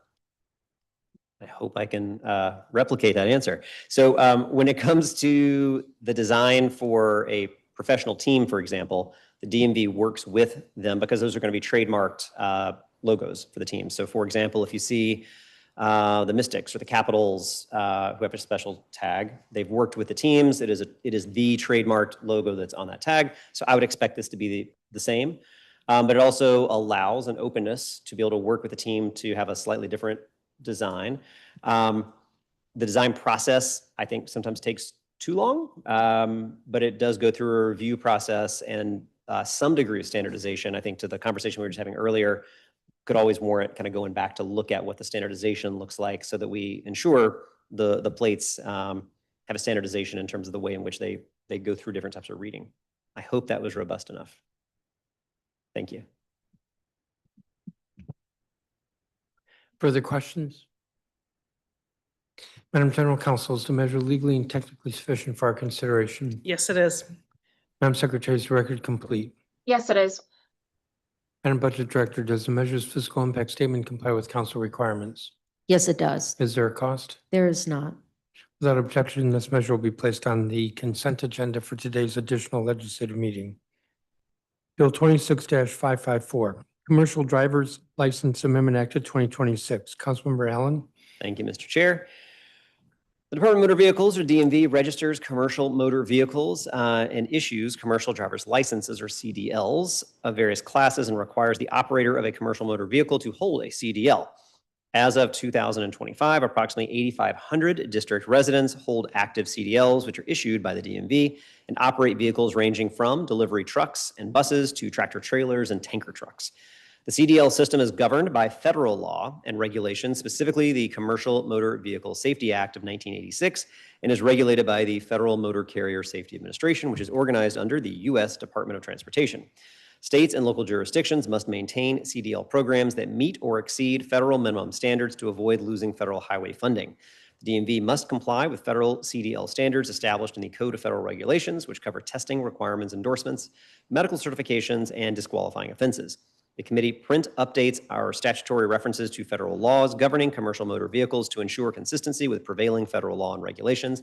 The print also changes the district CDL disqualification parameters, aligns them with federal disqualification criteria set by the Federal Motor Carrier Safety Administration.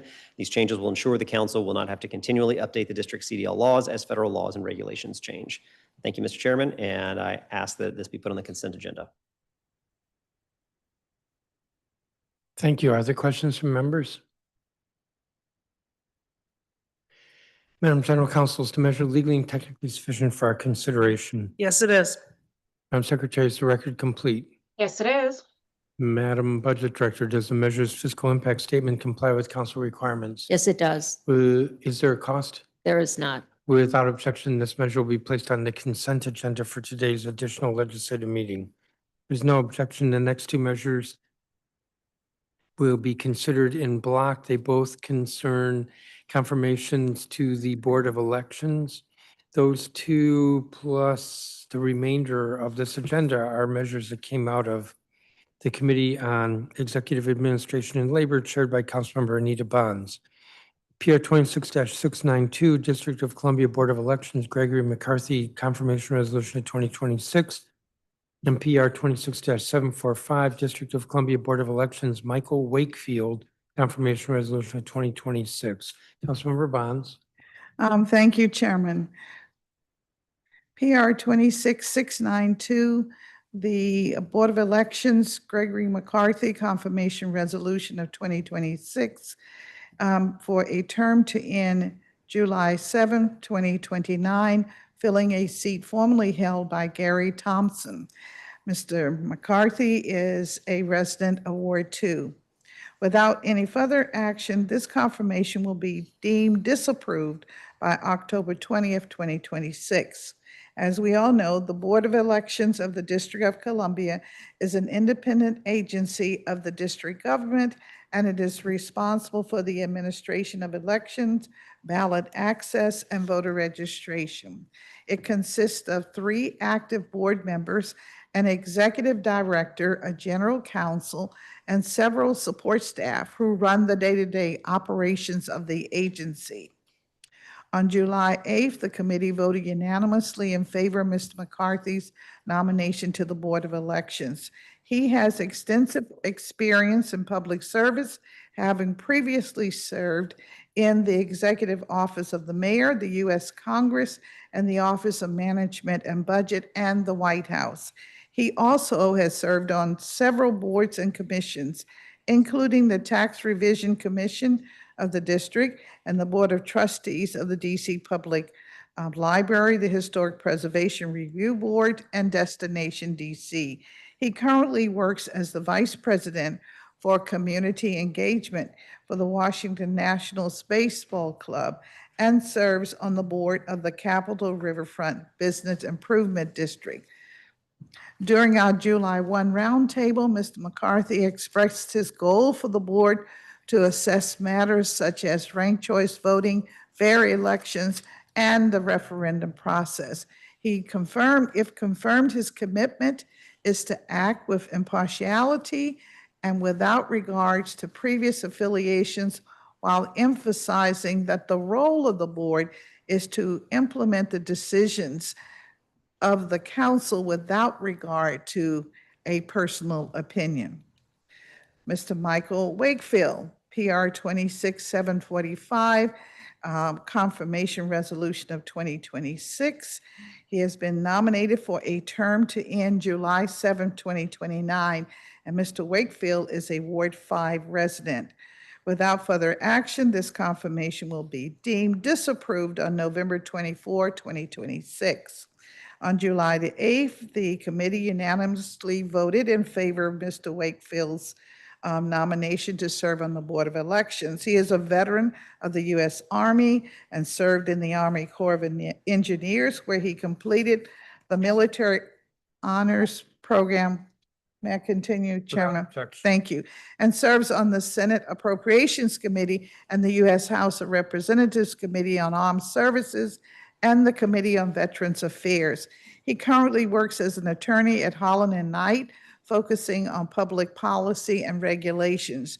During the roundtable, Mr. Wakefield highlighted his knowledge of election law, his experience as an attorney, and his focus on preparing for November 2026 election. When asked about how to inform the public about the semi-open primaries, Mr. Wakefield emphasized the need for early voter education leading up to the 2028 primary and support for gathering additional data related to assessing gaps in voter education. Mr. Chairman, I move these for our consideration. Can I move forward? Are there questions from members? Madam General Counsel, are these 2 measures legally and technically sufficient for our consideration? Yes, they are. Madam Secretary, is the record complete for each? Yes. Madam Budget Director, these are confirmations, so there would be no fiscal impact statement. Correct. Without objection, these measures will be placed on the consent agenda for today's additional legislative meeting. PR 26-705, Office of Employee Appeals, Lafayette Barnes, confirmation resolution of 2026. Councilmember Bonds. Thank you, Mr. Chairman. PR 26705 nominates Mr. Lafayette Bonds for an appointment to the Office of Employee Appeals, replacing the Honorable Arrington Dixon for the remainder of an unexpired term to end April 6, 2028. The resolution would be deemed disapproved on October 20th, 2026 without any further action. The Office of Employee Appeals, or commonly referred to as OEA, is an independent administrative adjudicatory agency consisting of 5-member board that processes appeals filed by district government workforce.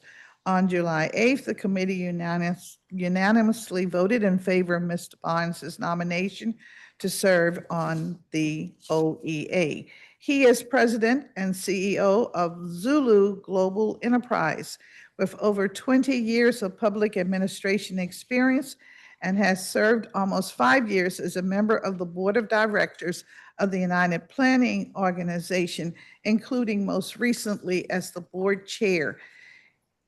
He has served in senior executive and agency director positions working on organizational, grant, and resource management under 4 mayoral administrations in the district, including mayors Anthony Williams, Adrian Fenty, Vincent Gray, and Muriel Bowser. Mr. Barnes is a Ward 4 resident and an alumni of LaSalle University. He received his Master of Science in Foreign Service from Georgetown University. And during the roundtable, he emphasized his commitment to resolving employee relations matters in a confidential, equitable, and timely manner, and believes that his extensive leadership experience in district government, nonprofit governance, and employee relations has prepared him to serve on the OEA board. Mr. Chairman, I'd like to move that forward to our. Thank you, Councilmember Bonds. Are there questions from members? Madam General Counsel, is the measure legally and technically sufficient for our consideration? Yes, it is. Madam Secretary, is the record complete? Yes, it is. Madam Budget Director, this is a confirmation, so there's no fiscal impact. Correct. Without objection, this measure will be placed on the consent agenda for today's additional legislative meeting. PR 26-737, Public Employee Relations Board Lee Clark Confirmation Resolution of 2026. Councilmember Bonds. Thank you, Mr. Chairman. Again, Mr. Lee Clark has been nominated for a term ending December 12, 2028. Mr. Clark is a Ward 6 resident. The confirmation resolution would be deemed disapproved on November 24, 2026 without any further action. The Public Employee Relations Board, otherwise and commonly referred to as PERB, is an impartial quasi-judicial independent agency governed by a 5-member board that resolves labor management disputes between the agencies of the district government and unionized agency employees. The committee unanimously voted in favor of Mr. Clark's nomination to serve on the PERB. He is currently a senior attorney at the United States Government Accountability Office and possesses federal and local experience in labor relations, serving for the DC Office of Labor Relations and Collective Bargaining, DC Water and Sewer Authority, the National Labor Relations Board, and the U.S. Environmental Protection Agency. With that, Mr. Chairman, I'd like to move his Thank you, nomination. Councilmember Bonds. Are there questions from members? Madam General Counsel, is the measure legally and technically sufficient for our consideration? Yes, it is. Madam Secretary, is the record complete? Yes, it is. Madam Budget Director, this is a confirmation, so there's no fiscal impact. Correct. Without objection, this measure will be placed on the consent agenda for today's additional legislative meeting. The next measure is Bill 26-436, Fair Initiatives Lend Transparency to Every Resident Amendment Act of 2025. Before we can consider it, it has to waive Committee of the Whole Rule 403B. Councilmember Bonds, do you want to move to waive Committee of the Whole Rule 403B? Yes, thank you, sir. So moved. Is there discussion? The votes on the waiver, all those votes on the waiver, all those in favor of the waiver say aye. Aye. Any opposed? The ayes have it unanimously. We have the bill before us. Councilmember Bonds. Thank you, Mr. Chairman. This is a opportunity for the district government to move a piece of legislation that will address some of the issues that the community has as it relates to the FAIR initiative process. I will start with the fact that the single subject rule is for sure one of the most confusing issues when we talk about the initiative process. In fact, we at the council ended up funding one part of one of our initiatives while not funding the other part of the initiative until a later date. Voters have to make an all or nothing choice between the two ideas. And that really has generated confusion, particularly when we have voted to support one part and not the other part. In fact, 26 states have the initiative process, and of them, 16 have a rule using language similar to every initiative measure shall embrace but one subject and matters properly connected therewith. In fact, all of the states have to go to court for a final decision, and therefore there has been no difference. It is not fair or advisable to allow a process such as that to continue to exist in the District of Columbia, and that is why we are presenting this piece of legislation. Regarding fiscal impact summary, which is also a component of the bill, while the fiscal impact statement is provided for initiatives, my bill requires a short summary of this to be included on the petition sheets and the ballot.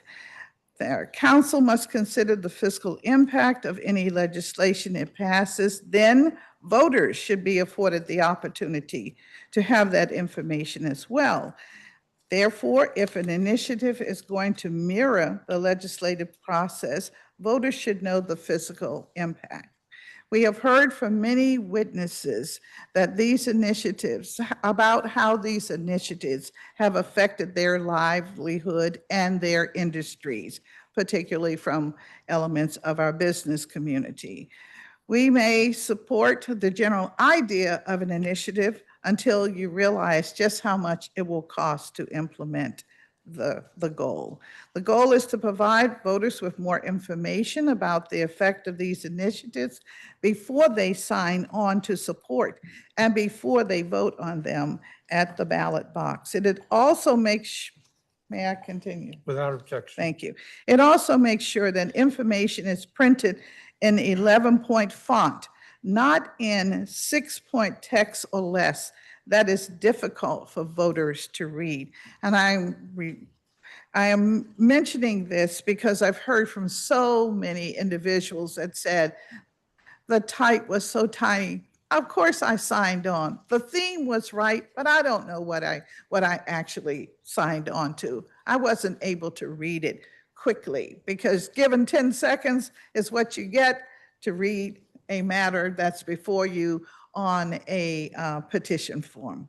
A signer often only has a few seconds to look at something before they sign it, and it needs to be easier to read. So we look forward to the Board of Elections to make sure that the petition form contains information in a required font, and that's one of the proposals in this bill. Then the issue of the circulator and proposer information. Voters should know where these measures are coming from. While the proposer is currently required to submit a copy of their verified statement of contributions, we are requiring the Board of Elections to post this filing on their website.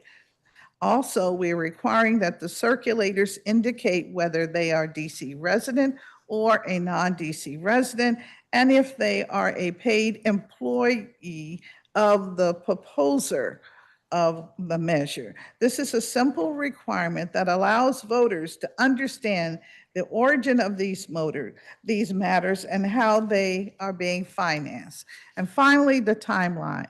The bill also adjusts timelines, changing from 10 days to 30 days. the time period in which someone may challenge a decision of the Board of Elections. And these measures require deliberation. Finally, in opposition to pausing with the courts, the law also has been changed to allow for a substantive review of the initiative measure in the courts. This should not have to be a class action that would require a threshold of challengers of 10 or 100 people in order to make it a court matter. Every one person who has a valid reason to challenge an initiative has a right to be heard in the courts. And so with that, Mr. Chairman, I propose that we look closely at this measure. Thank you. So we have the, this measure.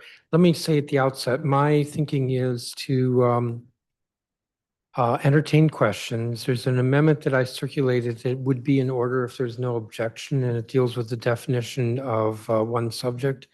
And to put this on the non-consent agenda for the September 22nd agenda. So maybe we'll start with the amendment I circulated. I discussed this at the breakfast. I circulated it by email, or Christian Washington on my staff did at 10:19. It would change the language with regard to what is meant by one subject. Instead of saying a measure addresses one subject, if each of its provisions, I'm going to misread that. For the purposes of this subsection, a measure addresses one subject if each of its provisions refers to and is germane to the same subject matter. To instead say, for the purposes of this subsection, a measure addresses one subject if its provisions do not have to, are more distinct and separate purposes. And then there's a rationale that explains that. My thinking is to get this in the hopper, in the public domain, so to speak, while the public and we all have a chance to look at the bill between now and September 22nd. So if there's no objection, the amendment will be attached to the bill. Hearing no objection, it's attached. Now, are there questions from members? Mr. Chairman? Yes, Councilman Fruman. It might blend into a comment, but I'm trying to understand where we are. So I think there had been some conversation at the breakfast about postponing this, and it seems like what you're saying is in effect postponing this because it won't go on the agenda for the legislative meeting today. Instead, it will go on the meeting for September 22nd, which will give us time to more thoroughly think about all dimensions of this bill between now and September 22nd. Correct. And just so I understand, I mean, one of the things that I think you said this morning was that there may be some utility in having an engrossed version. And will this give us an engrossed version? No, it will not. It will not. What it will do is we will have the committee print, which is available on LIMS now, plus the amendment that was just accepted. And in the meantime, as you know, there was discussion about Councilmember Bonds suggested she was going to work on an amendment nature of a substitute. Okay, so that's, and so even in not objecting to your amendment, because I've seen a bunch of different choices for how to do single subject. I think Councilmember Bonds has one that was also floated recently that I might slightly prefer to yours, but it's possible that in the ANS, we would sort through that and that would come up on September 22nd. So this is moving it forward, elevating it for public discussion, but also postponing it to September 22nd. Is that an appropriate characterization? Yes. Thank you. Mr. Chairman. Councilmember Parker. Relatedly, what do we get from moving this through committee today? Well, it's here by right. No, I And, understand that, but what I heard through the discussion this morning is that there's various levels of unease with the contents of the bill, but it seems as though we're moving it through committee as though we're endorsing it, No. even with your amendment. No, it doesn't. At the committee, all bills have to come through the committee of the whole. The only Yes. bills that are endorsed by the committee of the whole, so to speak, to use your language, are those which are marked up in the committee of the whole. So all other measures. But a have to bill come to the couldn't committee. get to a legislative meeting without going through the committee of the whole. And so what is before us is that we are essentially greenlighting this to be on the legislative agenda in September. Even though we don't have a commitment for the changes, we haven't seen the changes. I don't even know if Councilmember Bonds agrees there should be changes. And I don't mean to complicate this, but it's curious that we're kind of pushing this through instead of just wholesale holding off until September when we can see the revised version. I think I sort of appreciate what you're saying, but actually this is exactly the track that every bill follows. What is unusual, but we do it often, is to have a bill come through committee of the whole and be agendized on the same day. So every measure that's under Part 6 of the agenda, every measure has come through the committee of the whole. I've asked the clearance questions, but then been agendized for today. The normal process, what do we call it? Normal order is that a bill comes here for agendizing at the committee of the whole and then is agendized for the next regular legislative meeting. So there's nothing extraordinary happening here. Other maybe But we know extraordinary the- that we're acting actually in regular order rather than expedited order. But we also know the bill that likely will come in September will be substantively different than the bill before us. Possible, but that's also not unusual. I mean, how many times have we had amendments in the nature of a substitute? And sometimes, and we will oftentimes vote first reading, knowing that there will be an A&S second reading. The Budget Support Act is an example. Budget Support Act was approved first reading on June 9th, knowing that there'd be an amendment in nature of a substitute at second reading, which there was. So there's nothing extraordinary there. And there's nothing cute going on here. And our options today with Committee of the Whole are actually limited. The Committee of the Whole, we don't vote on any of these bills. So the Committee of the Whole, we could recommit it. We could table it, or we agendize it, and it's here by right. So, Thank you. Councilmember Allen. Thank you, Mr. Chair. I might try to just say it a different way. Clearly for folks, which is we're not voting on this today. I would not vote in support of it today because I have concerns about certain elements of it. I do appreciate, Councilor Bonds, the work to try to clarify our initiative laws around single subject matter. I think that's important. I appreciate and support the chairman's amendment on that language.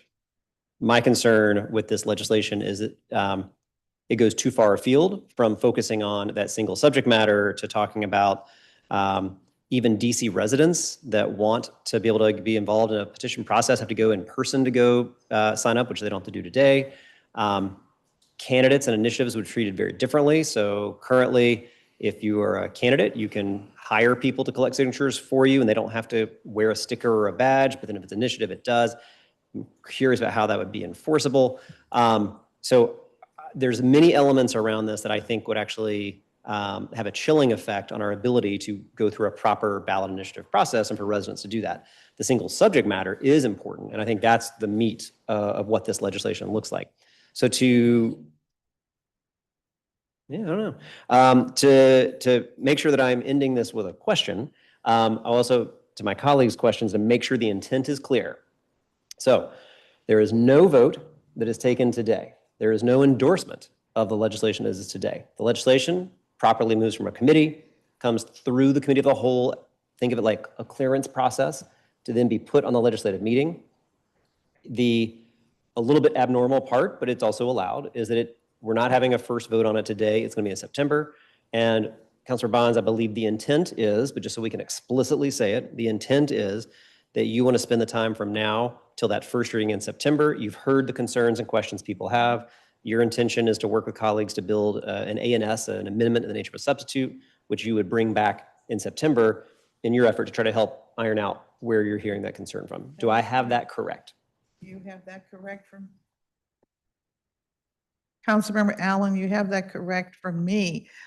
Today, the goal was really to put it before this body so that we would be on notice that this is an item that we hope will come before us for a vote in September, a first vote in September.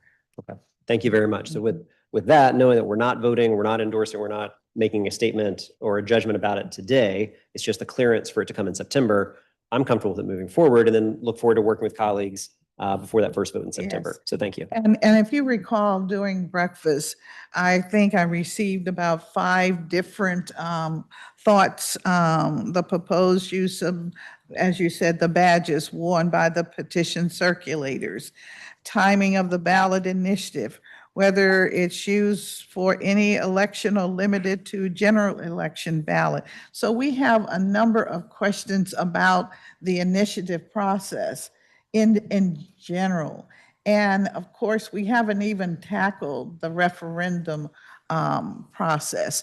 What I have found with this agency in the committee is that we have many regulations which are generated by the board as the need may arrive, but there are very few laws that really govern how this agency, the Board of Elections, actually operates.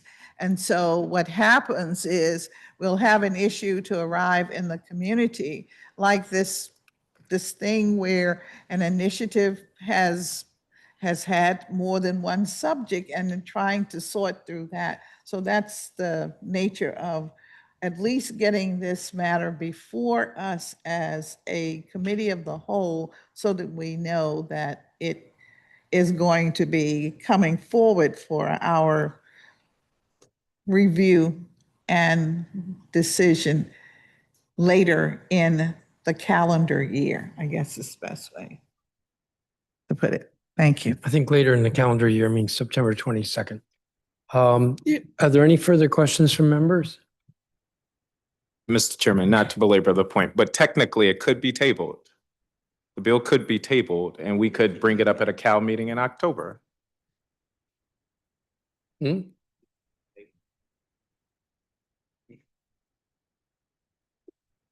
Yes. I'm just making the point that the presentation today feels to me as though we have to do this in order to consider it at the end of September. And I'm just simply making the point, and I'll let it go, that it could be tabled and we could have a Cal meeting in October if need be. But the bill before us, what I'm clear on, doesn't seem as though it would receive the votes from this body, yet we're giving it a necessary green light to be on the legislative agenda in September. So. Madam General Counsel, is the measure legally and technically sufficient for our consideration? Yes, it is. Madam Secretary, is the record complete? Yes, it is. Madam Budget Director, does the measure's fiscal impact statement comply with council requirements? Yes, it does. Does it have a cost? Does not. This measure will be placed on the non-consent agenda for the September 22nd additional legislative meeting. That is going to conclude the business of this committee as a whole.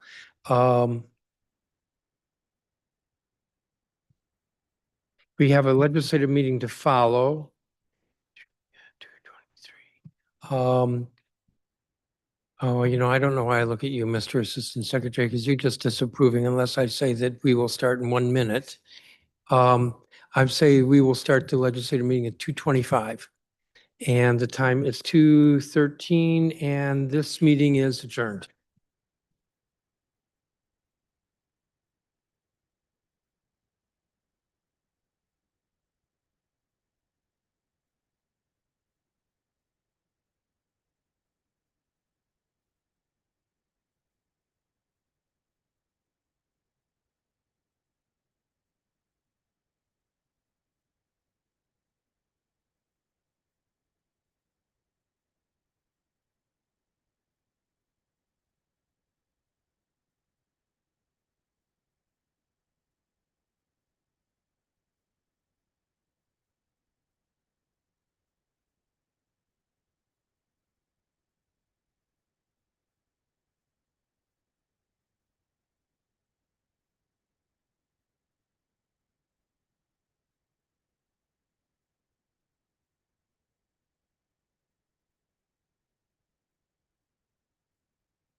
Miss Karen, are you there on the Zoom? Or is there an interpreter on the Zoom? Yes, hello. Can you say something to me? Hi, can you hear us? Oh, shucks.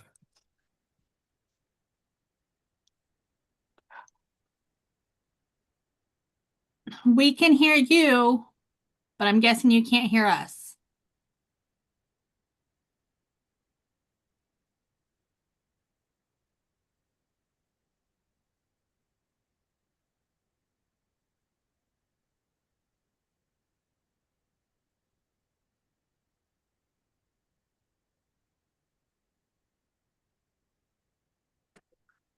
All right, can you hear me in the Zoom?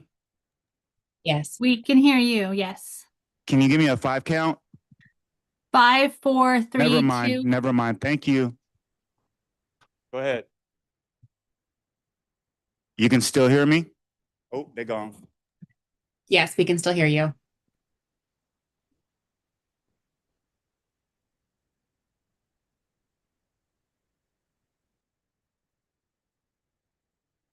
Can you still hear me?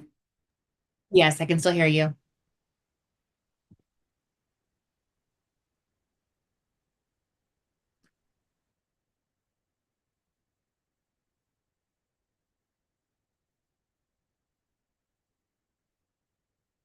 Can you still hear me? Can you say something for me, please? Still hear you, yes. Are you able to hear me?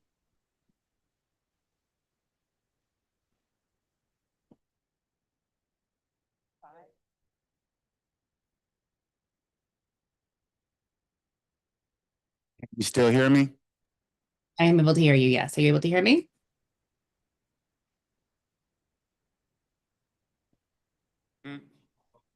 Yes, I can hear you. This is a test. Yes, I can hear you. Thank you.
Excuse me, can you come on the Zoom again? Can you say something? Hey there, can you hear me okay now? I am able to hear you. Are you able to hear me?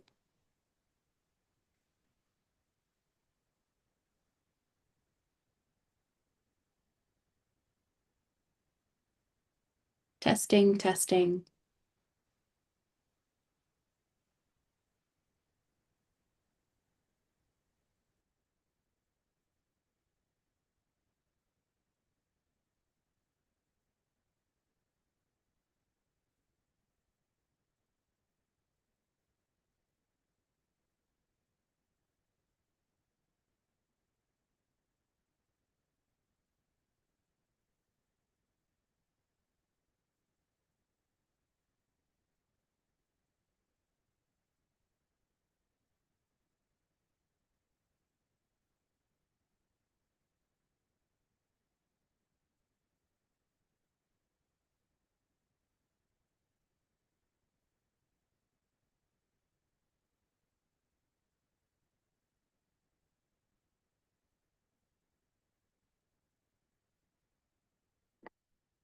Can you hear me in the Zoom?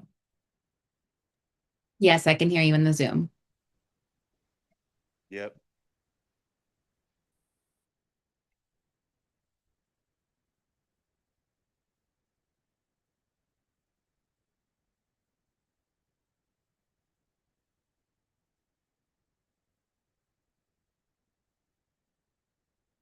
Can you take yourself off of mute and say something to me, please? Absolutely. I keep unmuting and speaking.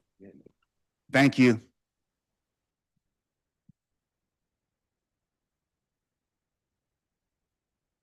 Can you say something again, please? Absolutely. Are you able to hear me now? And you can hear me just fine? I'm able to hear you clearly, yes.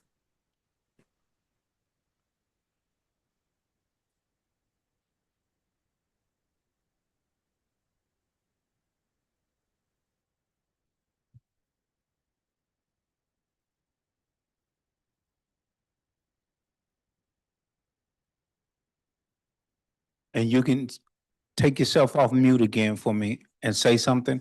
Sure. Testing again. Are you able to hear Thank me? you. Thank you.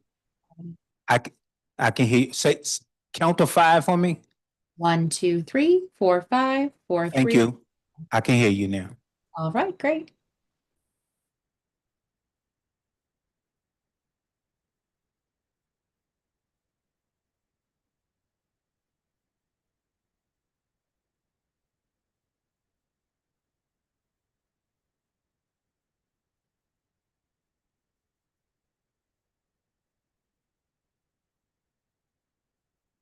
Trouble.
I'm calling to order this meeting. This is the 35th legislative meeting of Council Period 26. I'm Phil Mendelson, Chair of the Council and the Chair of the Council of the District of Columbia. And today is Tuesday, July 14th, 2026. The time is 2:40 in the afternoon. We are in room 500 of the council chambers of the John A. Wilson Building. This meeting is being broadcast on cable channel 13, as well as on the council's website, www.dccouncil.gov. This is an additional meeting, meaning it's not a regularly scheduled meeting of the council. And with that, we always have a moment of silence at the beginning of our meetings, a moment for reflection. If we could have silence in the chamber as well as on the dais.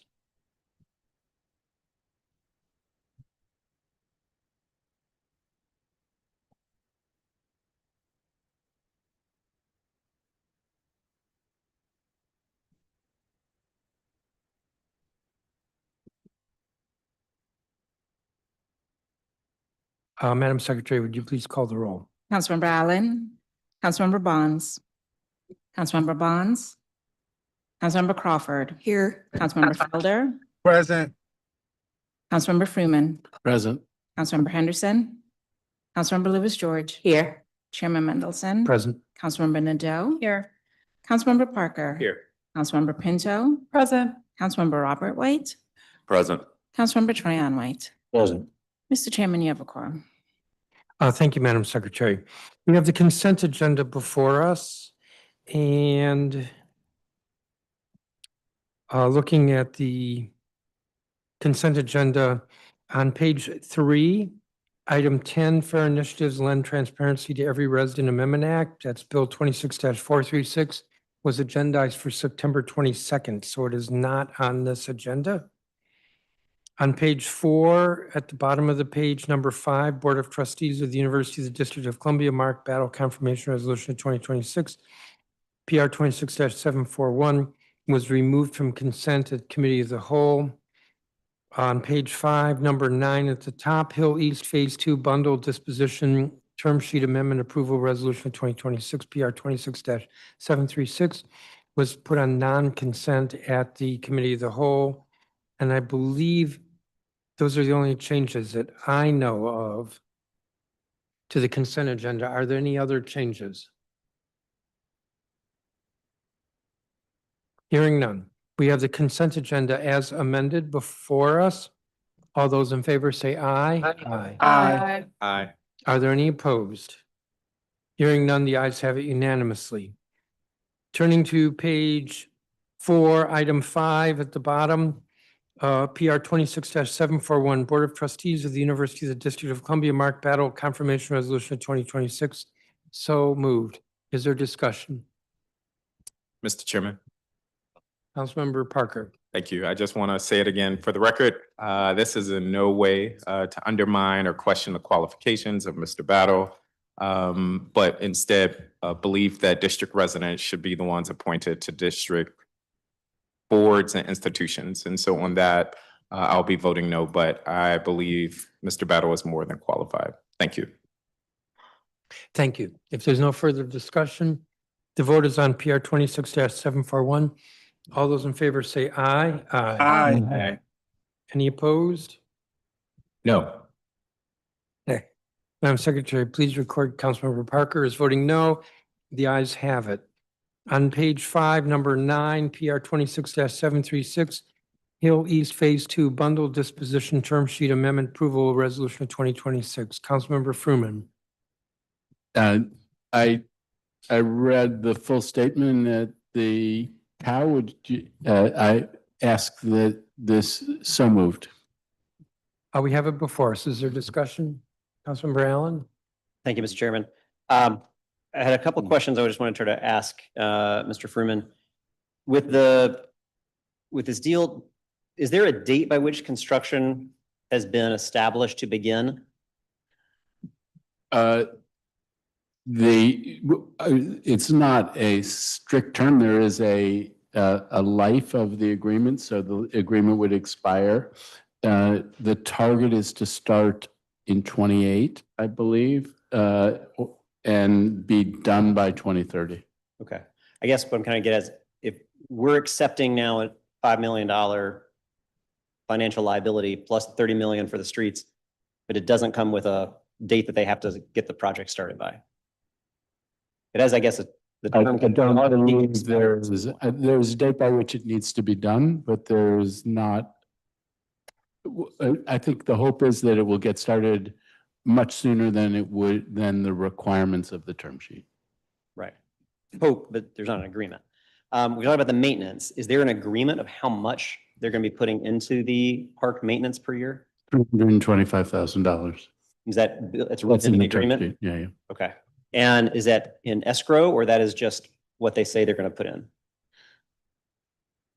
I believe it's just what they say, that it's their commitment as opposed to going into an escrow account. Okay. I guess at one point they said they were building a park. Now they're not, we are. So I'm anxious around a promise that they're going to do something on this. It's an important project. It needs to move forward, but I also am aware that $35 million in capital spending on streets and parks is $35 million that we're not spending somewhere else for other very important projects, be it in Ward 7 or elsewhere. So the deal just one block away came with requirements around a lot of money that we put in, requirements they have to deliver housing or else.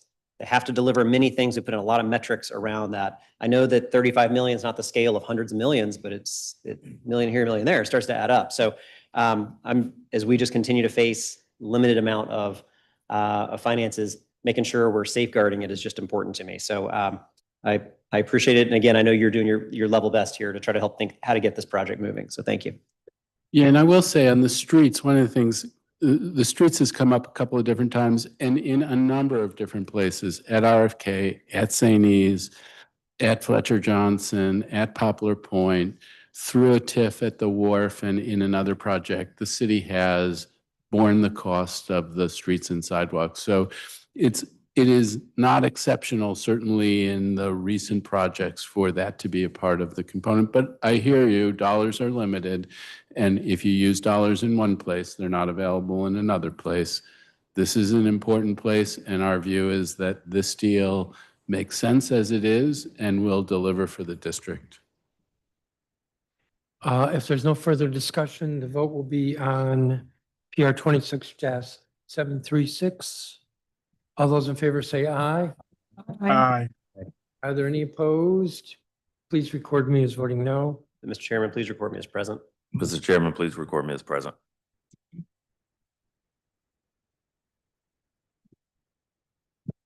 Madam Secretary, the ayes have it.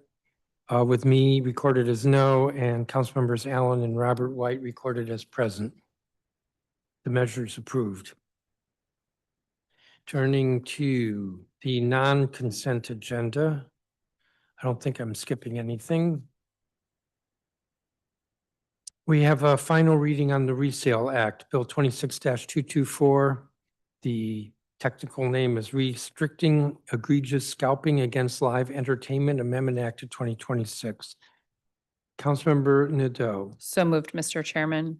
I have a note that Councilmember Pinto has an amendment, and then Councilmembers Allen, Henderson, and Nadeau. Councilmember Pinto? Thank you, Mr. Chairman. And thank you, Councilmember Allen, for introducing this bill, and Councilmember Nadeau for moving it forward through committee. I'm introducing a simple amendment today that just strikes the provision allowing the mayor to regulate ticket fees in the primary market. Our local district venues have been very clear that these fees are not incidental. They are part of the core business model that artists and promoters rely on when deciding where to book events, and the fees generally go to our local venues. Many venues make contracts with their ticketing platforms that are 3 years long, and that allows them to get an advance of the money that will be made so they can continue to maintain their venues, which is so important to our entire economy and our culture here in Washington, D.C. Adding this type of uncertainty about the mayoral rulings around fees will make it much more difficult for district venues to finalize these type of contracts and receive the money that they need to stay open. No other jurisdiction in the nation regulates the primary market for tickets in this way. If DC is the only one, artists and promoters will simply route around it and we'll see talent go elsewhere. We must refocus this bill on the original intent, which is to ensure that consumers are protected from egregious price gouging in the secondary market, and instead that dollars are put back into our local economy. So I ask for my colleagues to support this amendment today. Thank you. Further discussion on the amendment? Mr. Chairman. Councilmember Parker? Thank you. I will acknowledge I'm going to operate in the nuance of it. I too appreciate the underlying bill and appreciate what I believe Councilmember Pinto is attempting to do with this amendment. I am concerned, though, that by the amendment removing the authority to cap fees in the primary ticket market while leaving restrictions on the secondary market, which I believe we should be doing, it creates an uneven regulatory framework that only empowers the giants in the primary market, who are often Ticketmaster and Live Nation. And I would, point out that those market dynamics are already the subject of litigation brought by the U.S. Department of Justice and numerous state attorneys generals, including our own. And so I recognize the concern that many of our concert venues have expressed, that by undermining their ability to charge fees in a reasonable way hurts their bottom line. None of us want to do that. But I would remind us all that the Department of Justice's documentation says Live Nation charges, or was found to have charged, up to 44% in fees and taxes of the ticket price. Now, we can argue what is reasonable if we're talking $1, $2, $5, even $10, but I think we would all agree that for the argument that we shouldn't regulate the primary market, we would turn a blind eye to Ticketmaster gouging and taking advantage of residents. My concern, again, is that by approving or supporting this amendment, by extension, that's what we're doing. I will leave it there. I get what the underlying bill is attempting to do. I support it. I think we should regulate the secondary market in order to support our artists and our venues. I think we should also take on Ticketmaster and Live Nation, which operate as unchecked monopolies in many ways. And the argument will be made, I'm sure, that, oh, let's let the legal system play out. But again, what is the harm of saying, within reason, you can charge a service fee or a tax, but just not 30%, just not 40%. That seems reasonable to me. And to just say, oh, let the courts handle it, seems as though we're missing an opportunity to protect our residents. Thank you, Mr. Chairman. Thank you. If there's no further discussion, we have the amendment before us. All those in favor of the amendment say aye. Aye. Are there any opposed? Mr. Chairman, please record me as voting no. Mr. Chairman, please record me as no. Record you as? No. The ayes have it. We have a second amendment that was circulated by Councilmembers Allen, Henderson, and Nadeau. Not sure who to call on. It was circulated by Councilmember Allen's office. I'll call on you. Thank you, Mr. Chairman. I'm moving this amendment today alongside my colleagues, Councilors Henderson and Nadeau. At the Council's legislative meeting on June 30th, we unanimously approved an amendment that, among other provisions, would ban the practice of surveillance pricing within the context of selling concert tickets here in the district. For those of you that are unfamiliar with the practice, surveillance pricing is the practice of using personally identifiable information, usually acquired through the use of data mining, brokering, or looking at individuals' purchase history with the specific company, to price a product to an individual consumer. In short, if all of us were going to be purchasing the same ticket to the same concert, we might all get different prices. In essence, surveillance pricing leads to two different consumers getting two different prices for the exact same thing.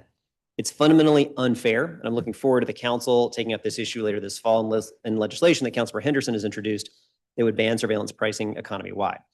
Between first and second reading, concerns were raised around whether the general prohibition on surveillance pricing would prohibit the use of personally identifiable information to offer discounts to active or retired military or seniors, for example, for promotional offers. We agree, personally identifiable information can and should be used to offer reductions in prices or fees. With that in mind, this amendment was crafted to clarify that the broad surveillance pricing prohibition for live events in the district does not apply to reductions in prices or fees that are, one, set based on publicly available eligibility criteria that any consumer can satisfy on equal terms, two, provided to members of a broadly defined group such as teachers, active or retired military, senior citizens, or students, Or 3, provided to recipients of a publicly established need-based program. This amendment also clarifies that any reduction in the price or fees for a ticket must be specified in terms and eligibility that are clearly and conspicuously disclosed and not provided to the consumer based on the use of surveillance pricing. Lastly, the amendment clarifies the use of location data to determine jurisdiction-specific requirements, like calculating taxes, is also not prohibited. Lastly, I want to thank the Office of the staff, the Office of the Attorney General, American Economic Liberties Project, the Future of Music Coalition, and the district's professional sports teams for their feedback and guidance with this amendment. Thank you, Mr. Chairman. I move the amendment and ask for my colleagues' support. We have the amendment before us. Is there discussion? The vote will be on the amendment. This is the one circulated by Councilmembers Allen, Henderson, and Nadeau. All those in favor say aye. Aye. Are there any opposed?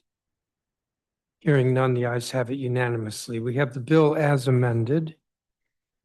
Is there further discussion? Councilmember Allen, Councilmember Pinto, are you asking to be recognized? Councilmember Allen? Thank you very much, Mr. Chairman.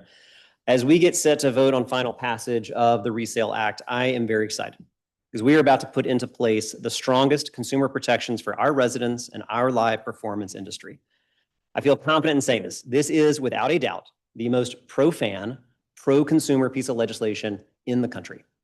There is so much money being made in scooping up tickets and reselling them for a lot more.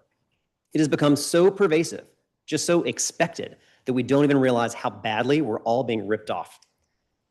It all largely looks the same, coming out of a Google search or going on StubHub or SeatGeek or Vivid Seats or any of the dozens of other platforms that have popped up. They are all reselling tickets. As we saw last week, they're heavily involved in procuring those tickets and acting as the scalper as well. The whole system is rigged against our residents, our artists, and our venues, and the shameful rush to wring as much money out of all of us, turning art and culture and the special collective experience of watching a live show together into a luxury good. It does not, and it should not be this way. This law does a few important things all at once. It puts a 10% price cap on how much a ticket can be marked up above face value. This is key because we are taking away significant profits from scalpers while still ensuring people can sell a ticket that they can't use. It bans speculative ticket sales. It will soon be illegal to sell a ticket that you don't actually have. It requires high-volume scalpers to register with the city and carry a significant bond that ensures consumers can be made whole. It requires all-in pricing that includes fees, taxes, and the cost of ticket up front. No more selecting tickets and being surprised at how much the price has increased from when you selected your seat to when you're about to put your credit card information in at checkout. All of this levels the playing field for music and theater fans. It will make the district venues more attractive places to book a show because musicians and showrunners don't want to see their own fans ripped off. I am very, very grateful to my colleagues for the collaboration to get to this point today, especially Councilor Nadeau and her staff for moving this bill through her committee, Councilor Henderson and her staff for being such a strong partner throughout this. And I want to thank the hard work of our many local venues, artists, and theaters, especially IMP, who called this out as a problem and worked hard to get a solution that protects our residents and their customers. I also want to thank the staff of the Office of the Attorney General for their continued guidance and feedback. I want to express my gratitude to the Washington Nationals and Monumental Sports for their perspectives and feedback as we move this legislation to make sure it was appropriately targeted, and I'm appreciative of the partnership they had. So thank you, Mr. Chairman, and I'm excited for the vote we're about to take. Thank you, Councilmember Allen. If there's no further discussion, the vote is on Bill 26-224 as amended. All those in favor say aye. Aye. Aye. Are there any opposed? Hearing none, the ayes have it unanimously. We will turn now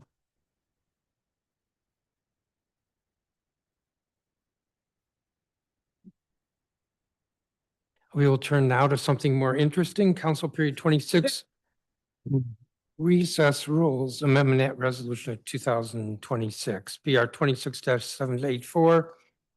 This, we do rules resolution before every recess, and this one does three things.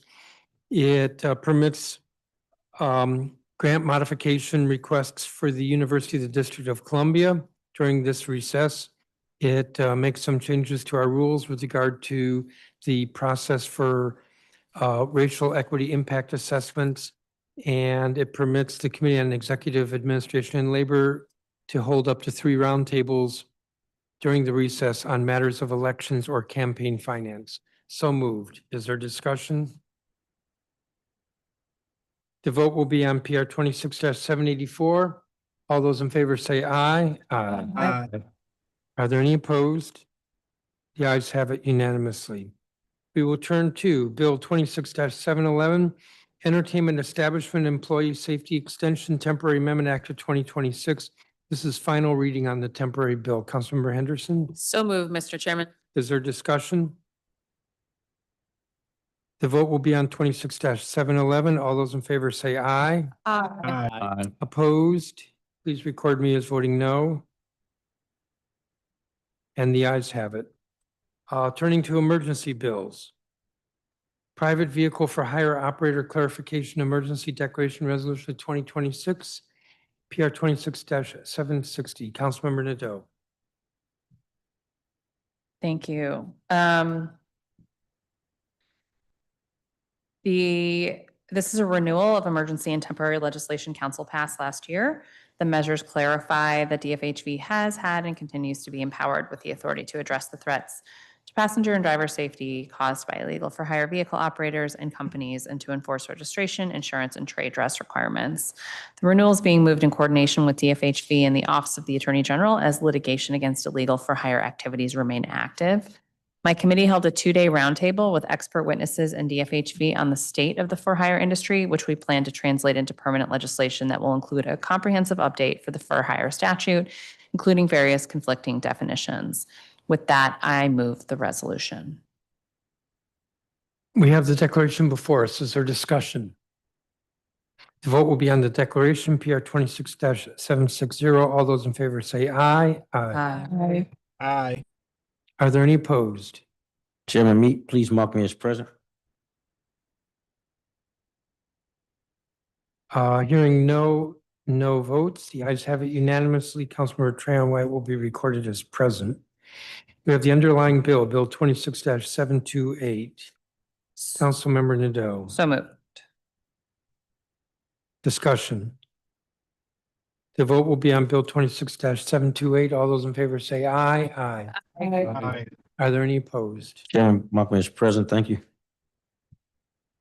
The ayes have it unanimously, and Councilmember Trayon White will be recorded as present.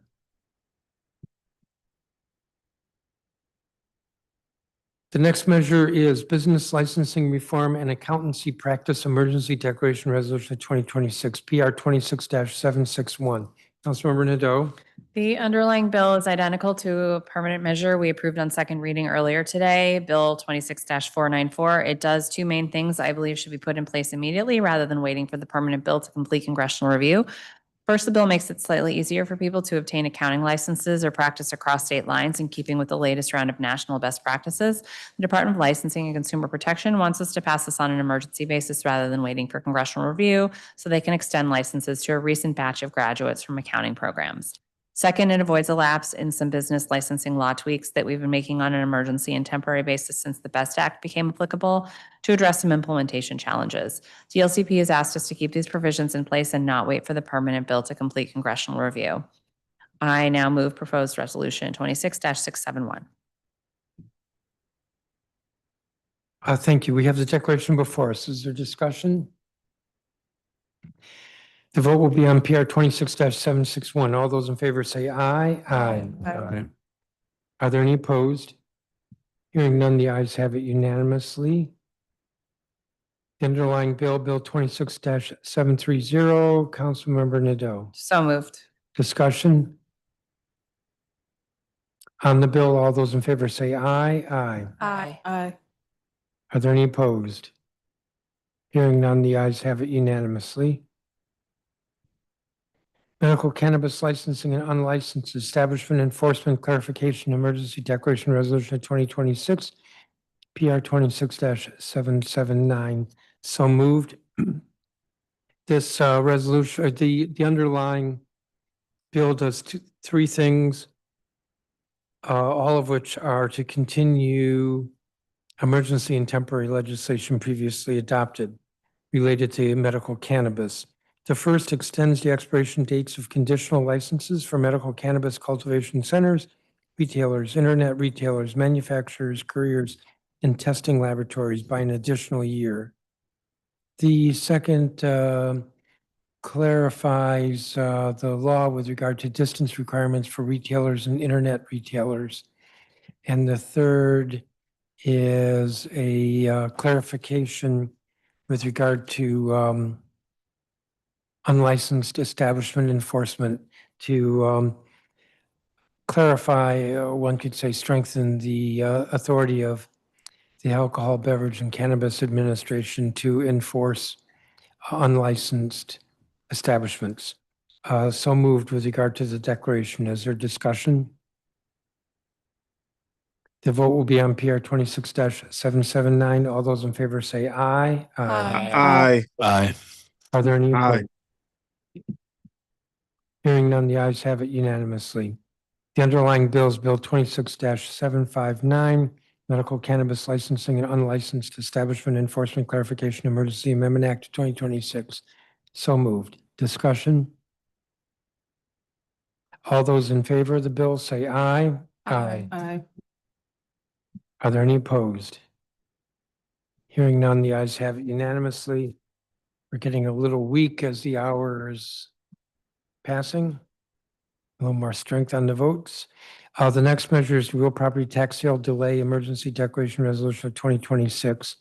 This resolution and the underlying bill were circulated by me because of a legal issue or legal concern, I should say. It was brought to my attention with regard to the current law and tax sales in the District of Columbia and how it relates to recent decisions by the Supreme Court of the United States. A tax sale has been scheduled for tomorrow, I believe it was. Maybe it was today.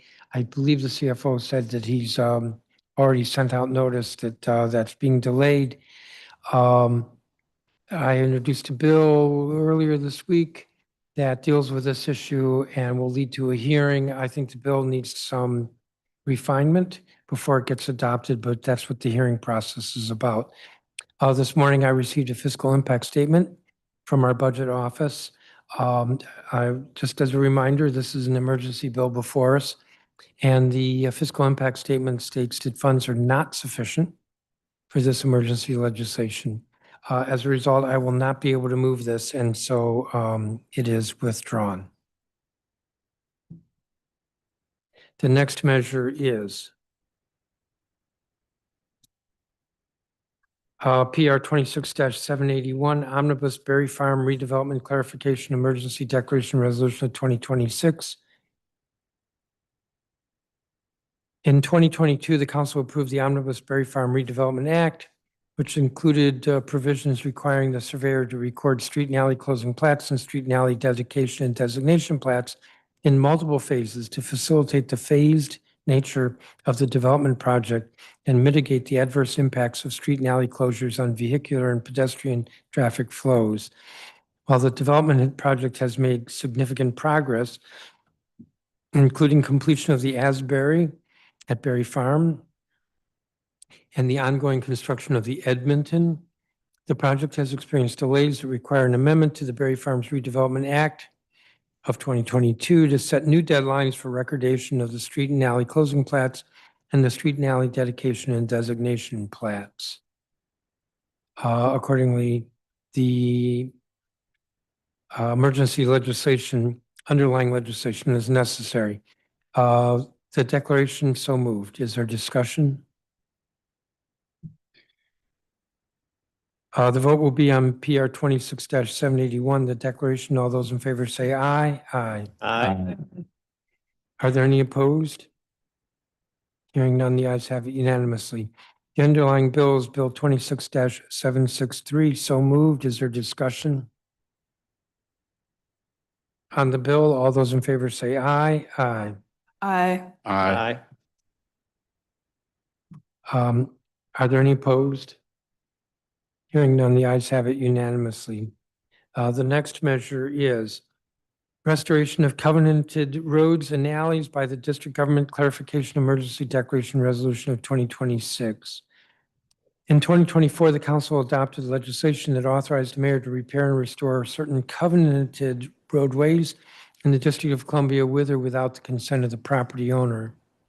The need for that law arose from the outreach of several members of the Hillcrest community.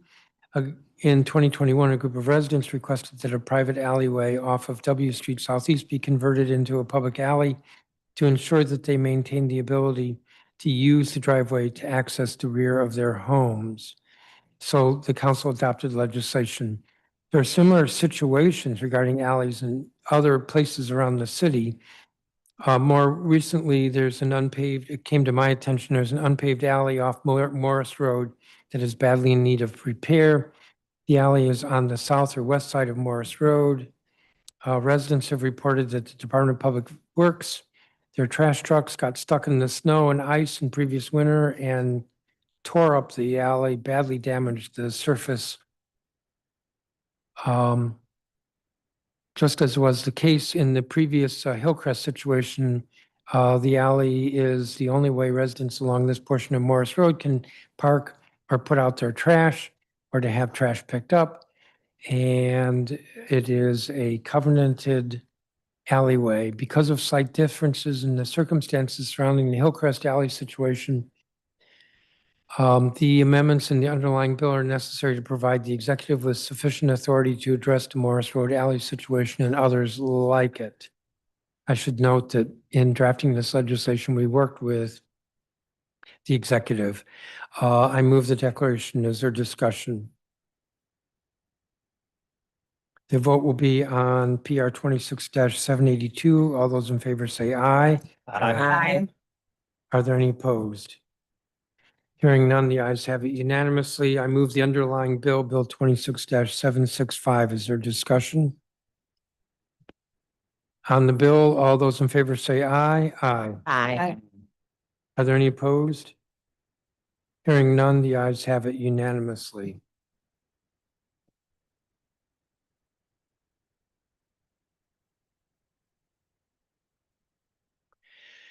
The next measure is PR 26-783, Net Zero Continuity Emergency Declaration Resolution of 2026. Councilmember Lewis George.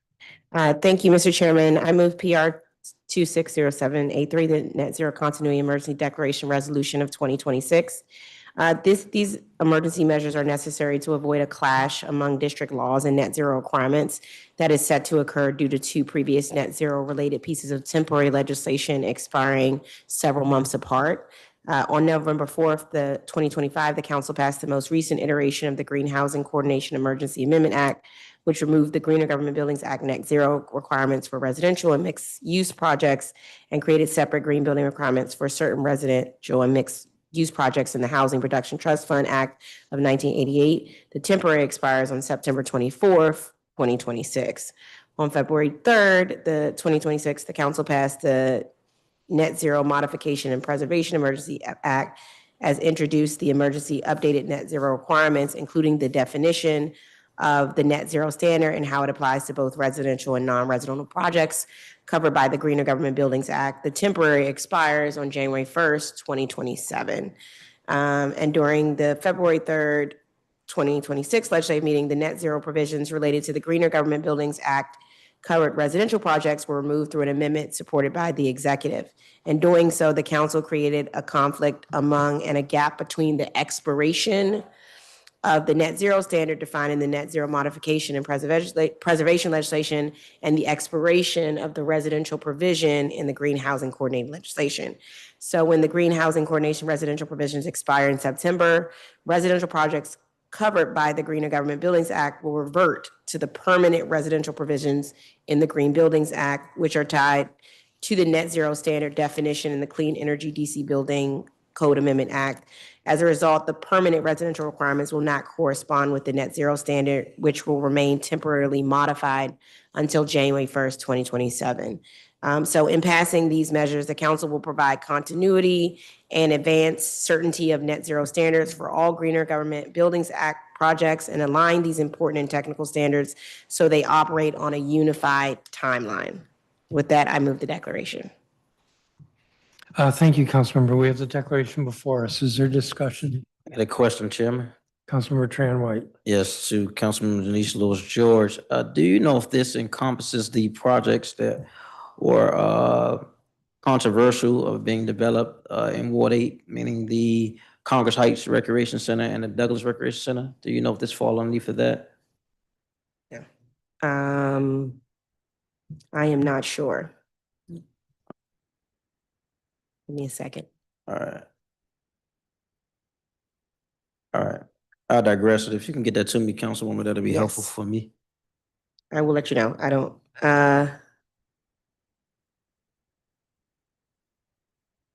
your question is, does it impact it?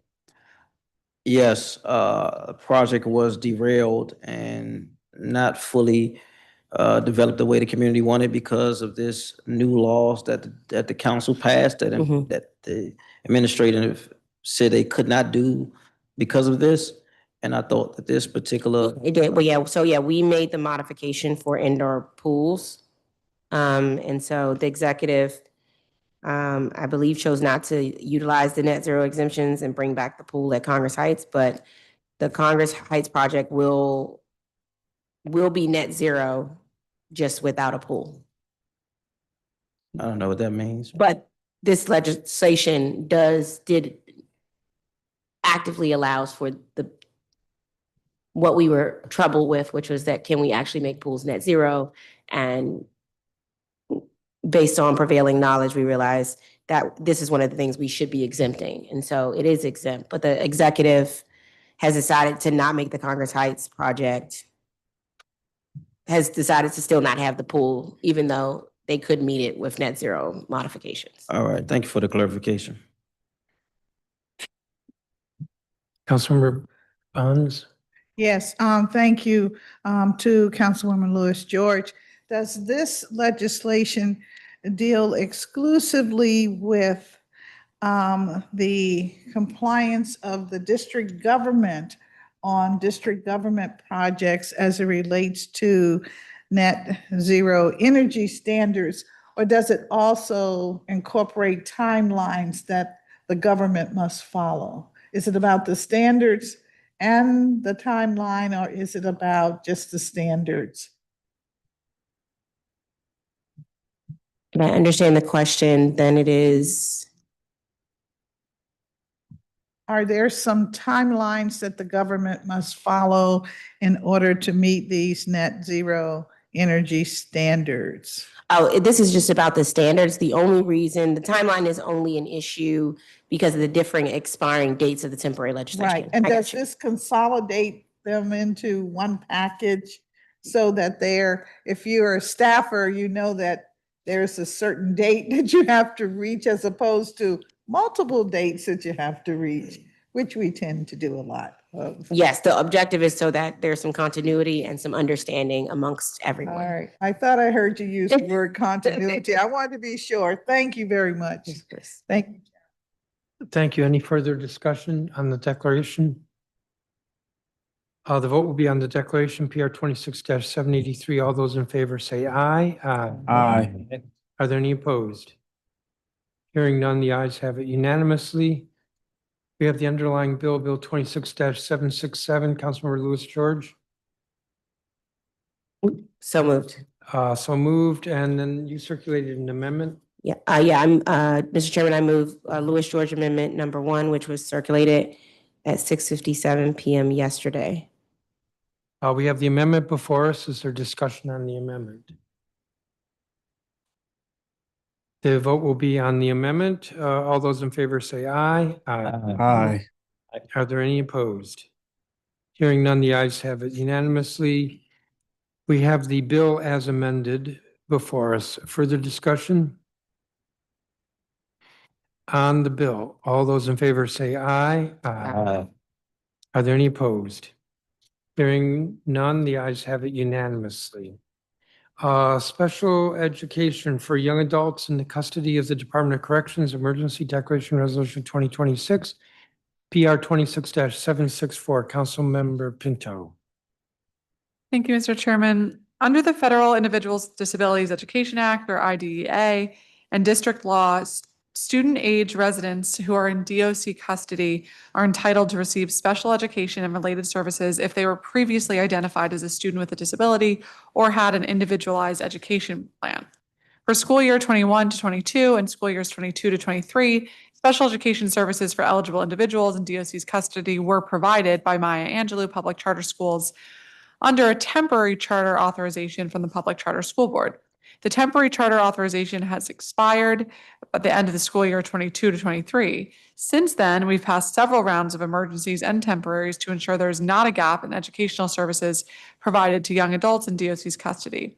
A permanent version of this legislation is included in the Leading Education Access for Reentry and Necessary Success, or the LEARNS Amendment Act of 2026, which was enacted this July 2nd, 2026, but it still must undergo congressional review. Therefore, one more round of emergency legislation is necessary to extend the designation of DOC as the district agency responsible for providing a FAPE to eligible individuals in DOC's custody during school years 25 to 26 and 26 to 27, to ensure that DOC can continue its contract with Maya Angelou Public Charter Schools for the current school year. I move the emergency deck. Thank you, Councilmember. Is there discussion on the declaration?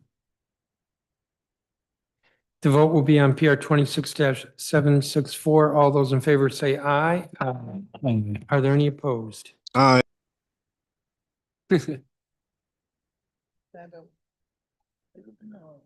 I believe that was a yes vote. I heard no votes. The ayes have it unanimously. We have the underlying bill, Bill 26-734. Councilmember Pinto. So moved, Mr. Chairman. Discussion. The vote will be on the underlying bill.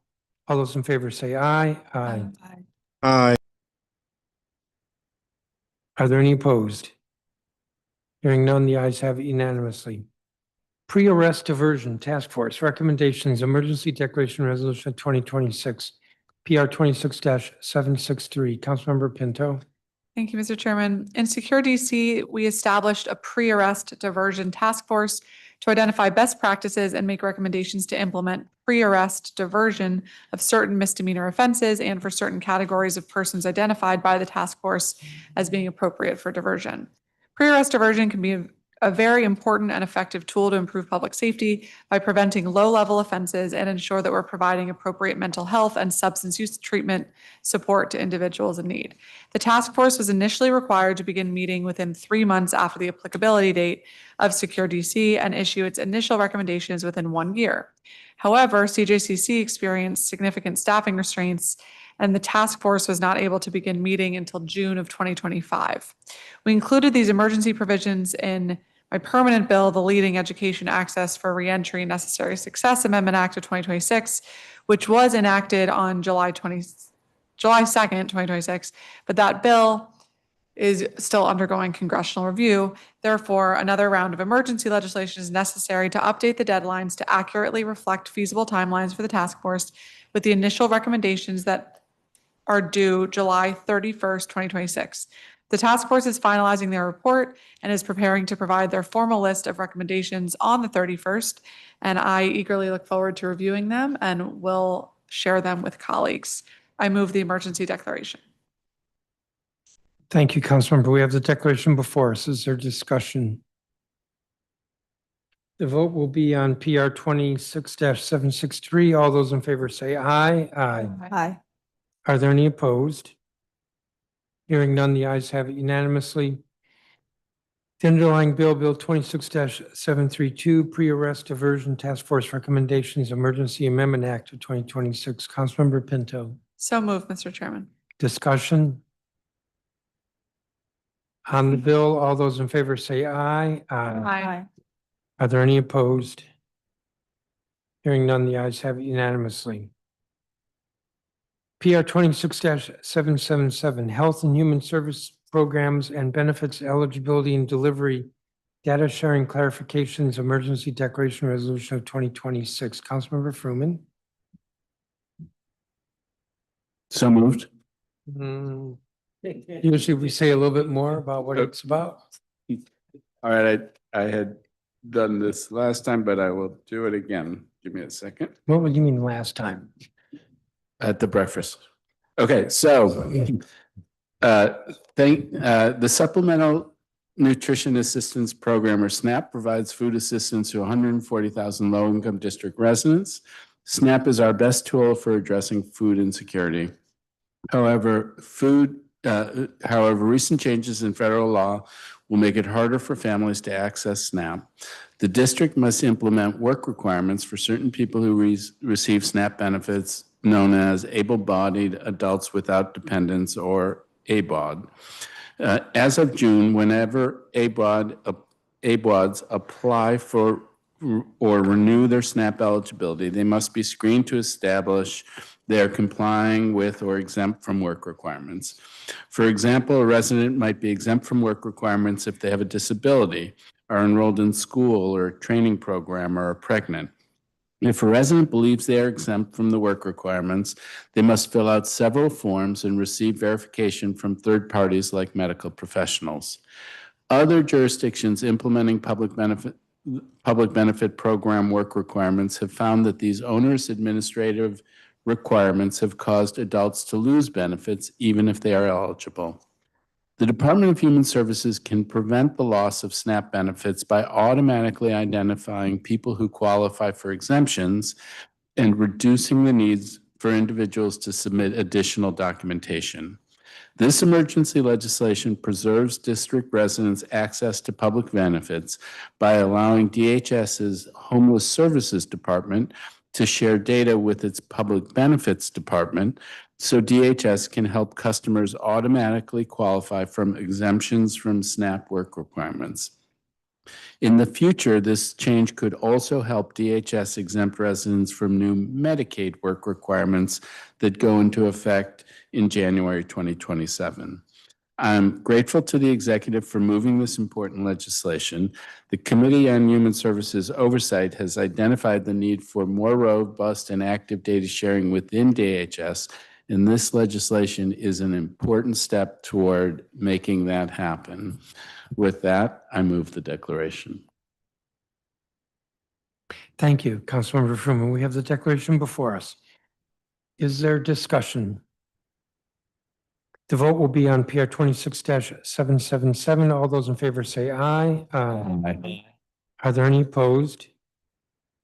Hearing none, the ayes have it unanimously. On the underlying bill, Bill 26-751, Councilmember Fruman. So moved. Discussion? On the bill, all those in favor say aye. Aye. Are there any opposed? Hearing none, the ayes have it unanimously. PR 26-757, I'll repeat, 26-757. Language Access Rulemaking Authority Emergency Declaration Resolution 2026.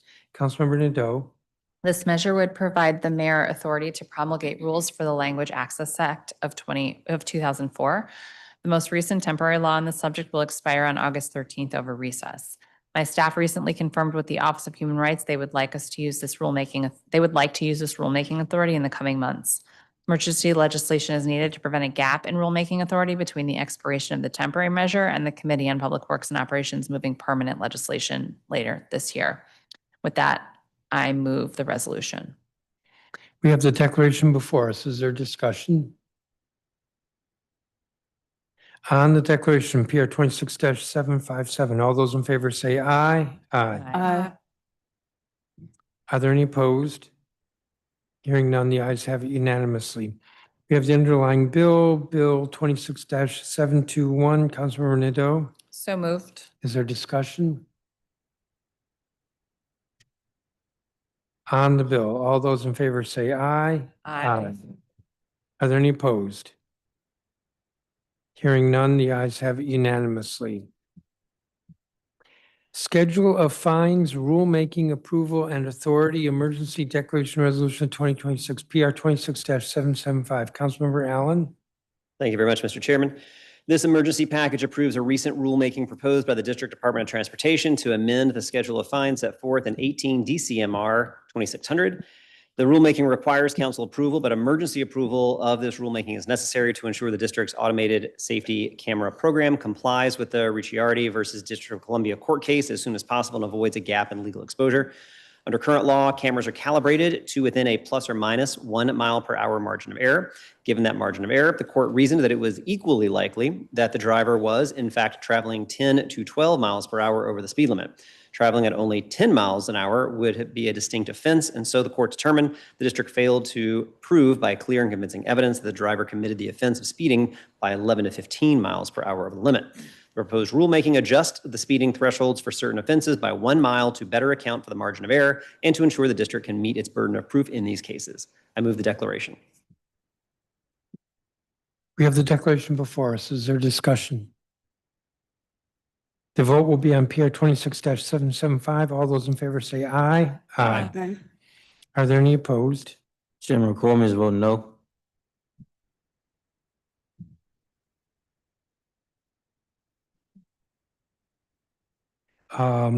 The ayes have it.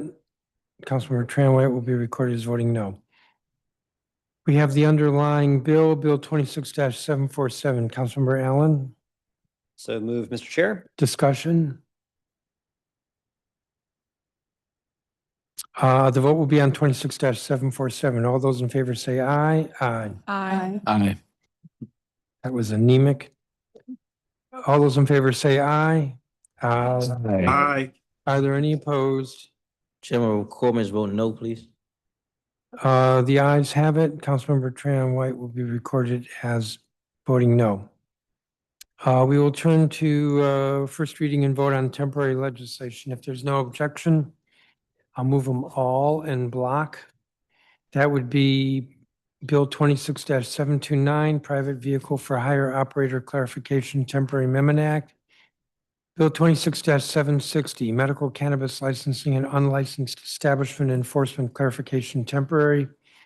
Bill 26-764, Omnibus Berry Farm Redevelopment Clarification Temporary.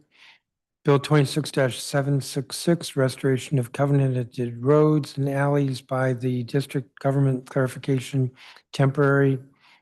Bill 26-768, Net Zero Continuity Emergency Amendment Act of 2026. It's a temporary conforming to the emergency since there was an amendment. Bill 26-735, the Special Education for Young Adults in the Custody of the Department of Corrections temporary. Bill 26-733, Pre-Arrest Diversion Task Force Recommendations temporary. Bill 26-752, Health and Human Service Programs and Benefits Eligibility and Delivery Data Sharing Clarifications temporary. And Bill 26-722, Language Access Rulemaking Authority temporary. I believe that is 9 measures, if I'm counting correctly. Is there, so moved, is there discussion? The vote will be on all of them. All those in favor say aye. Aye. Are there any opposed? The ayes have it unanimously. Chairman, That's- question on the clarity. Yes, And that last group was PR 26-775 and 747 included in that? um,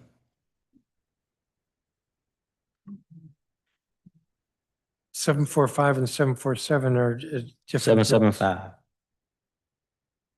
I'm not sure I understand your question. We just voted in block. I want to Yes. see if PR 26-775 and Bill 26-747 was included in that or not. 775 was a PR. That was a declaration, and 747.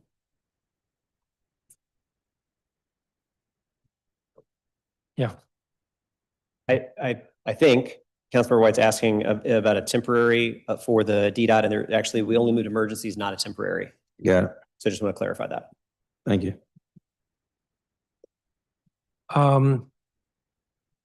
Our next legislative meeting is September 22nd. There's a little piece of other business. Sometimes I get a little choked up and I shouldn't, I don't want to, but I think we all know this is Donnie Crawford's. Well, don't you get choked up too? No, I should go first. That's her last meeting, and unfortunately, so I do have a few remarks, not to encourage everyone to give remarks, but I just remember that, let's see, Donnie Crawford came to us twice, first as a staff person, then as a council member. And when she came to us as a council member, it was because our former colleague had stepped down, Kenny McDuffie, and there were, as I recall, about 40 people who expressed an interest. And some of those folks talked to different members, and I had a process where I was listening to other members and getting a sense of who they liked.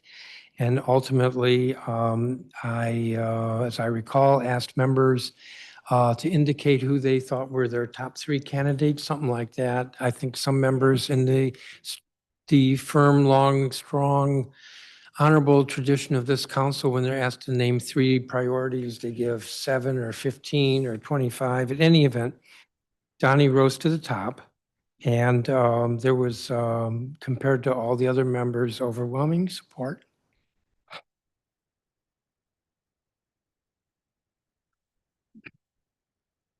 And yes, we will miss her. And I remember one of the adjectives that was expressed by a number of members was that Donnie is authentic. So when it came to the council voting, it was unanimous to appoint her to fill the vacancy. I would say that my own view, people are welcome to express their disagreement, and I think nobody will, that she's been an excellent council member, participating, not being shy, bashful, and non-present, but actually being quite present and participating. And I remember that when we were struggling a few months ago with the issue of the curfew, that Donnie came up with an amendment that enabled us to get the votes to get that bill through. More recently, and many members may not know this, but as we were working on the Budget Support Act and we had a subtitle dealing with the RFK Stadium, that I relied heavily on Donnie to work that out with the commanders so that we could go forward with that subtitle to solve some problems around that. I would add that Donnie has once again proved my theory, which is that former staff members of the council make the best council members. You're in trouble now. I'm hearing some people say it's true. It is true. And I will miss you. Anyone else? Councilmember Allen. Thank you, Mr. Chairman. Service looks and comes differently at all of us. And Donnie, you've had an unflinching ability to just jump right in, and we're better for it. I remember when our very first breakfast meeting and you moved from the chair on the side up to the table, and I was watching to see, how's Donnie going to handle this? Is she going to jump right in or kind of hang back a little bit? And you jumped right in. And it said everyone sat up, but you did it in such a wonderful way that you knew you belonged at that table, in that seat, helping make and guide decisions. I am biased as well, and if you say it from the microphone, it becomes fact. Staff do make the best council members. And so I think that you've continued to prove that point. But I know Phil doesn't want us to go on for a long time, but I just got to say, I think you have your call to service to this body, and there will be many more calls to service that will come. But the call to service for this body, you have led with distinction, with thought, with collaboration, and with a power to get things done for your city. And so I'm grateful for it. Thank you very much, and I'm proud to serve with you. Councilmember Parker, who will be brief. Yes. Councilmember Crawford, it is bittersweet to see you go, although I don't think you're going to go far, in the sense of leaving the the policy-making space. I've really enjoyed your thought partnership, your engagement, actually coming to committees and leaning in, making changes and proposing things. I was very proud, and I will say, when we were engaging with the chairman's process, pushing for you, because I thought you had a lot to add, and you proved me and so many others right. So I will just leave it there, and I look to see everything that you accomplish. And just know, as a fellow Ward 5 neighbor, if there's anything you need, we are here at your service. But thank you. Thank you. Thank you. Councilmember Furman. Thank you very much, Chairman Mendelson. I echo almost everything that's been said. I'm not buying the best council member situation, but Councilmember Crawford, it's been such a pleasure to work with you in every different dimension. And I do think that this theme of that you jumped in and did just a great job. And I do think that the juvenile curfew issue is one where your signature of how you operated really came across. We were on different sides of that issue. And at one point, I asked folks in the mayor's office where you stood, and they said she was in a meeting for an hour and a half with the mayor, where the mayor pounded on her on this issue, and she didn't move. Like, we were on different sides, but I did think props to her, like brand new in the position, and you held your ground, you took the time, you found a solution that worked for everyone, or almost everyone, or enough of a majority to get it through. And what an accomplishment, and what a great way to have done it. I am sure you are going to bring that same skill and tenacity and grace to everything you do next, and I am really excited to see what that will be. Congratulations and good luck. Councilmember Pinto.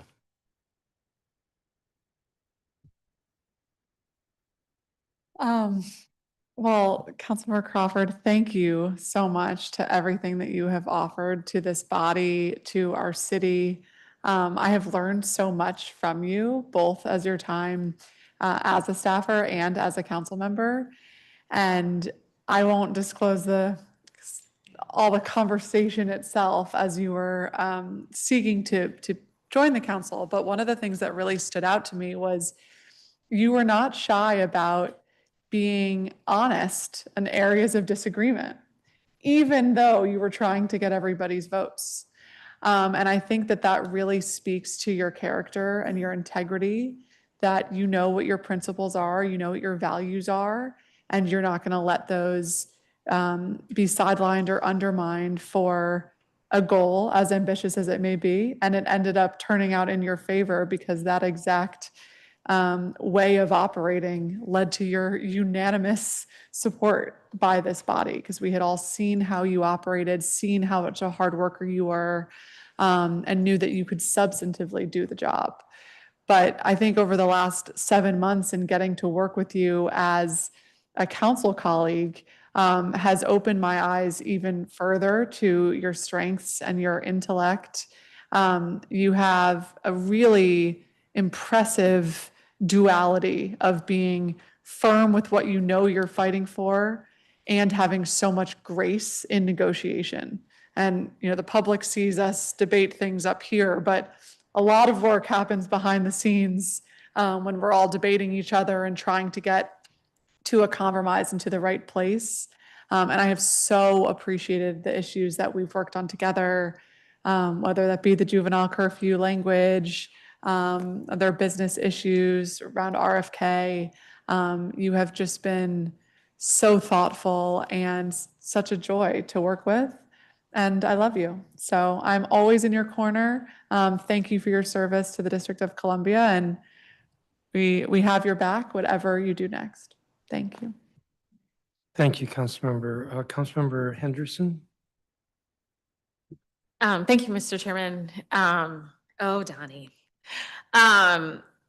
I want to first say thank you so much for raising your hand and being willing to serve. There are not a lot of people who would have, there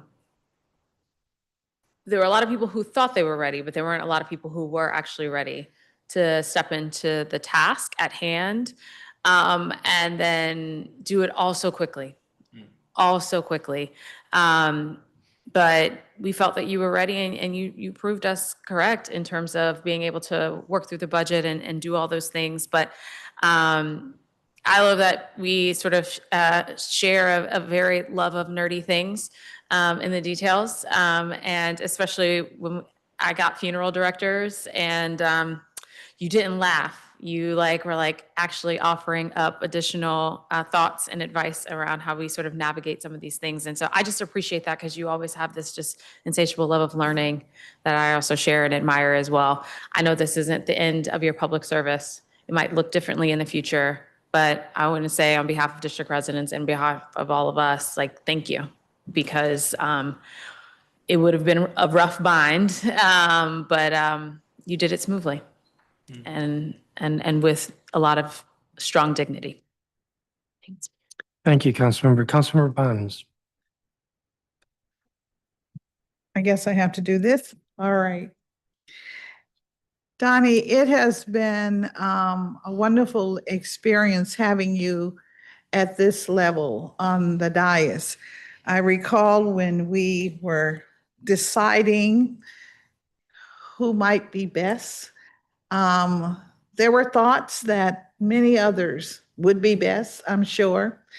And, but I was one of those that held the line.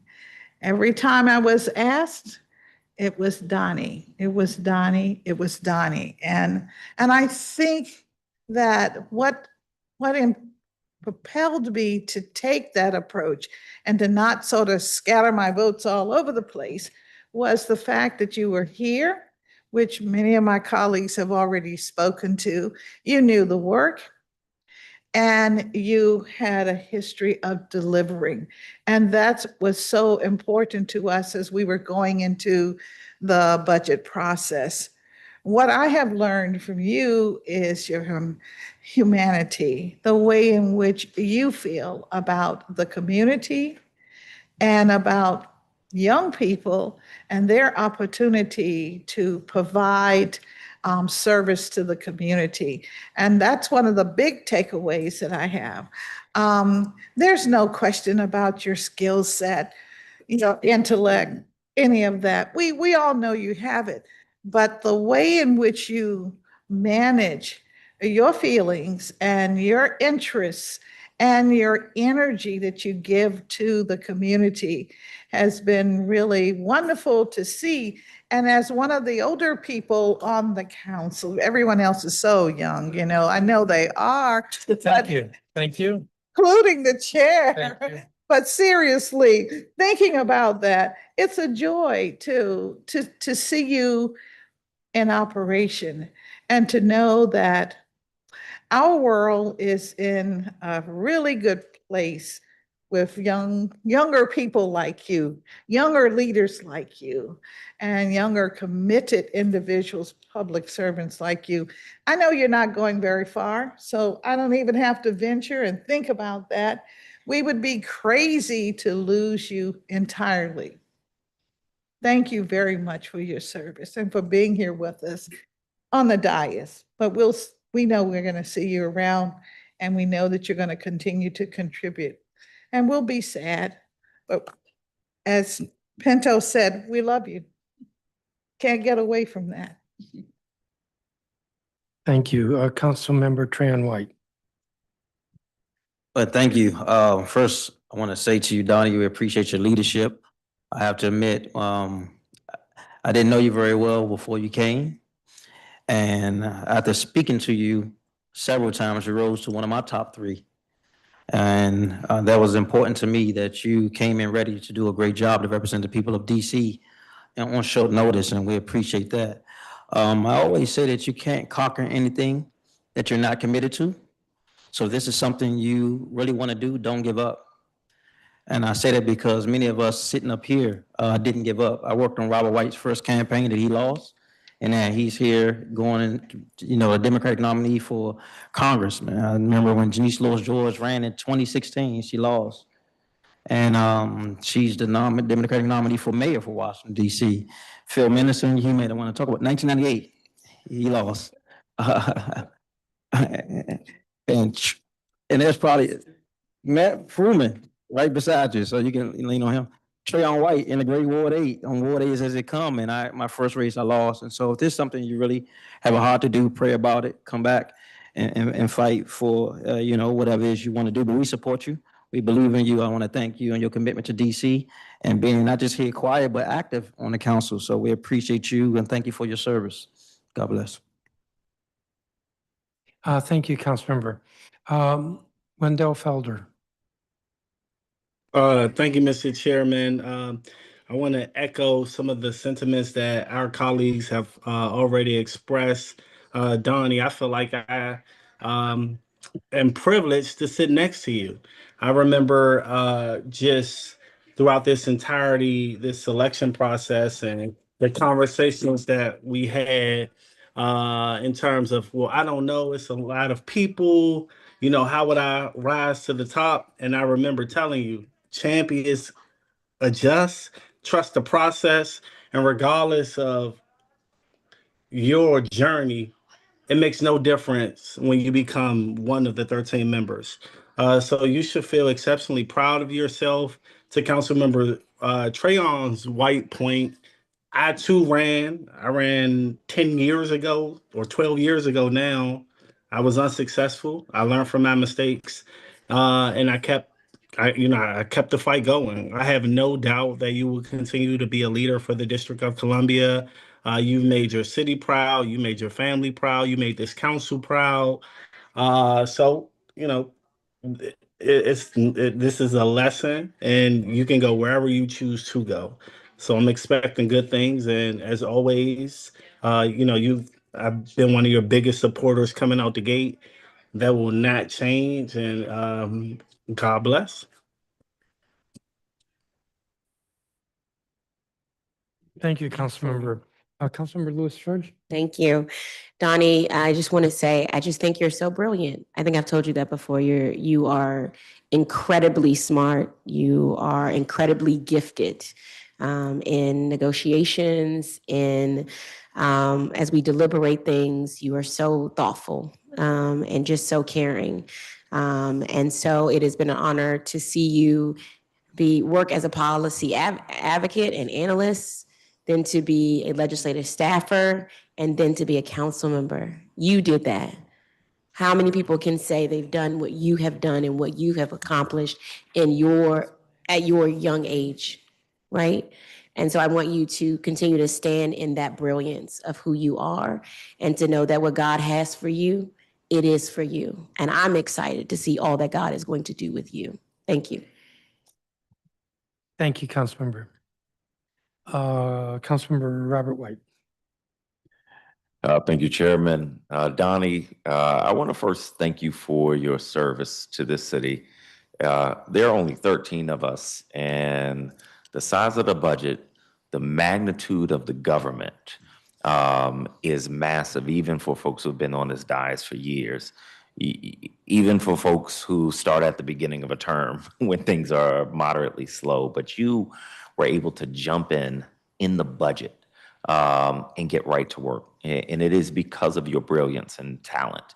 And as colleagues have said, not that I doubt that you have any doubt about it, but it is always important to remember it. And then to try to mount from a full campaign in the middle of that is just about as impossible as something could be.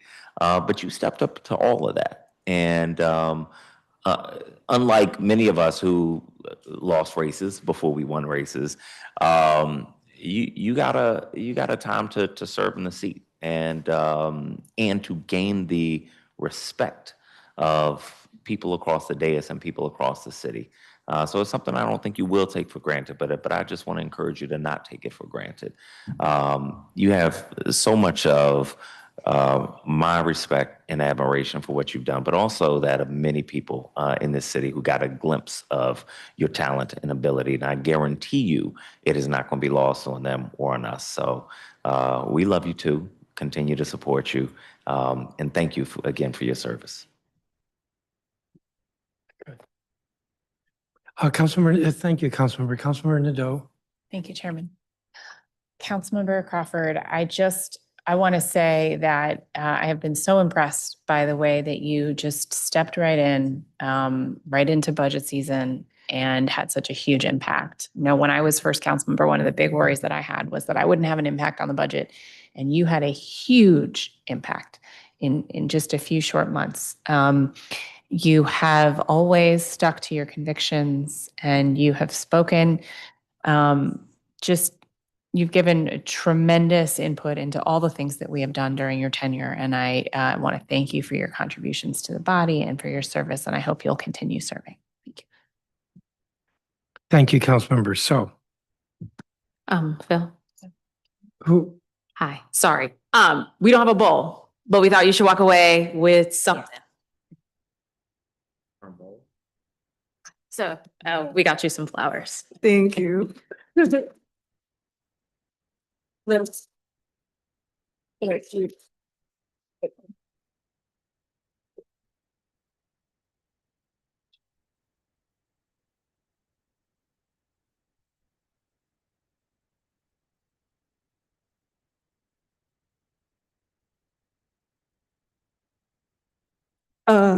Thank you all. I've experienced a lot of emotional growth because I hate crying. And usually in a year, I can count on one hand how many times I cry. And this year, I've cried so many times, especially throughout the campaign. And of course, tears of joy. I have enjoyed this so much. First, I want to thank my team, Renaya, Matthew, hi Daniel, Santua, Kelly for holding me down. We've done such a great job in this time at the council. I'm never gonna forget this. And I want to thank all of you and your teams. This has been a really long budget season, but this was my first as a member and I truly enjoyed every single moment of it. I am going to miss this job. This has been my favorite job thus far. I've enjoyed it as a staffer, and now I've had the pleasure of doing it as a member. I don't want it to stop, but unfortunately it has to end this week. And I thank you all for your words, and I will keep your words close to my heart when I'm reflecting on this time as a member in the District of Columbia representing 700,000 people. Let me see if there's anything else I wanted to say. Honestly, again, this has been the honor of my life. So thank you for this opportunity, each of you. Thank you. I treasure it. I will continue to do so as well. Thank you. Thank you.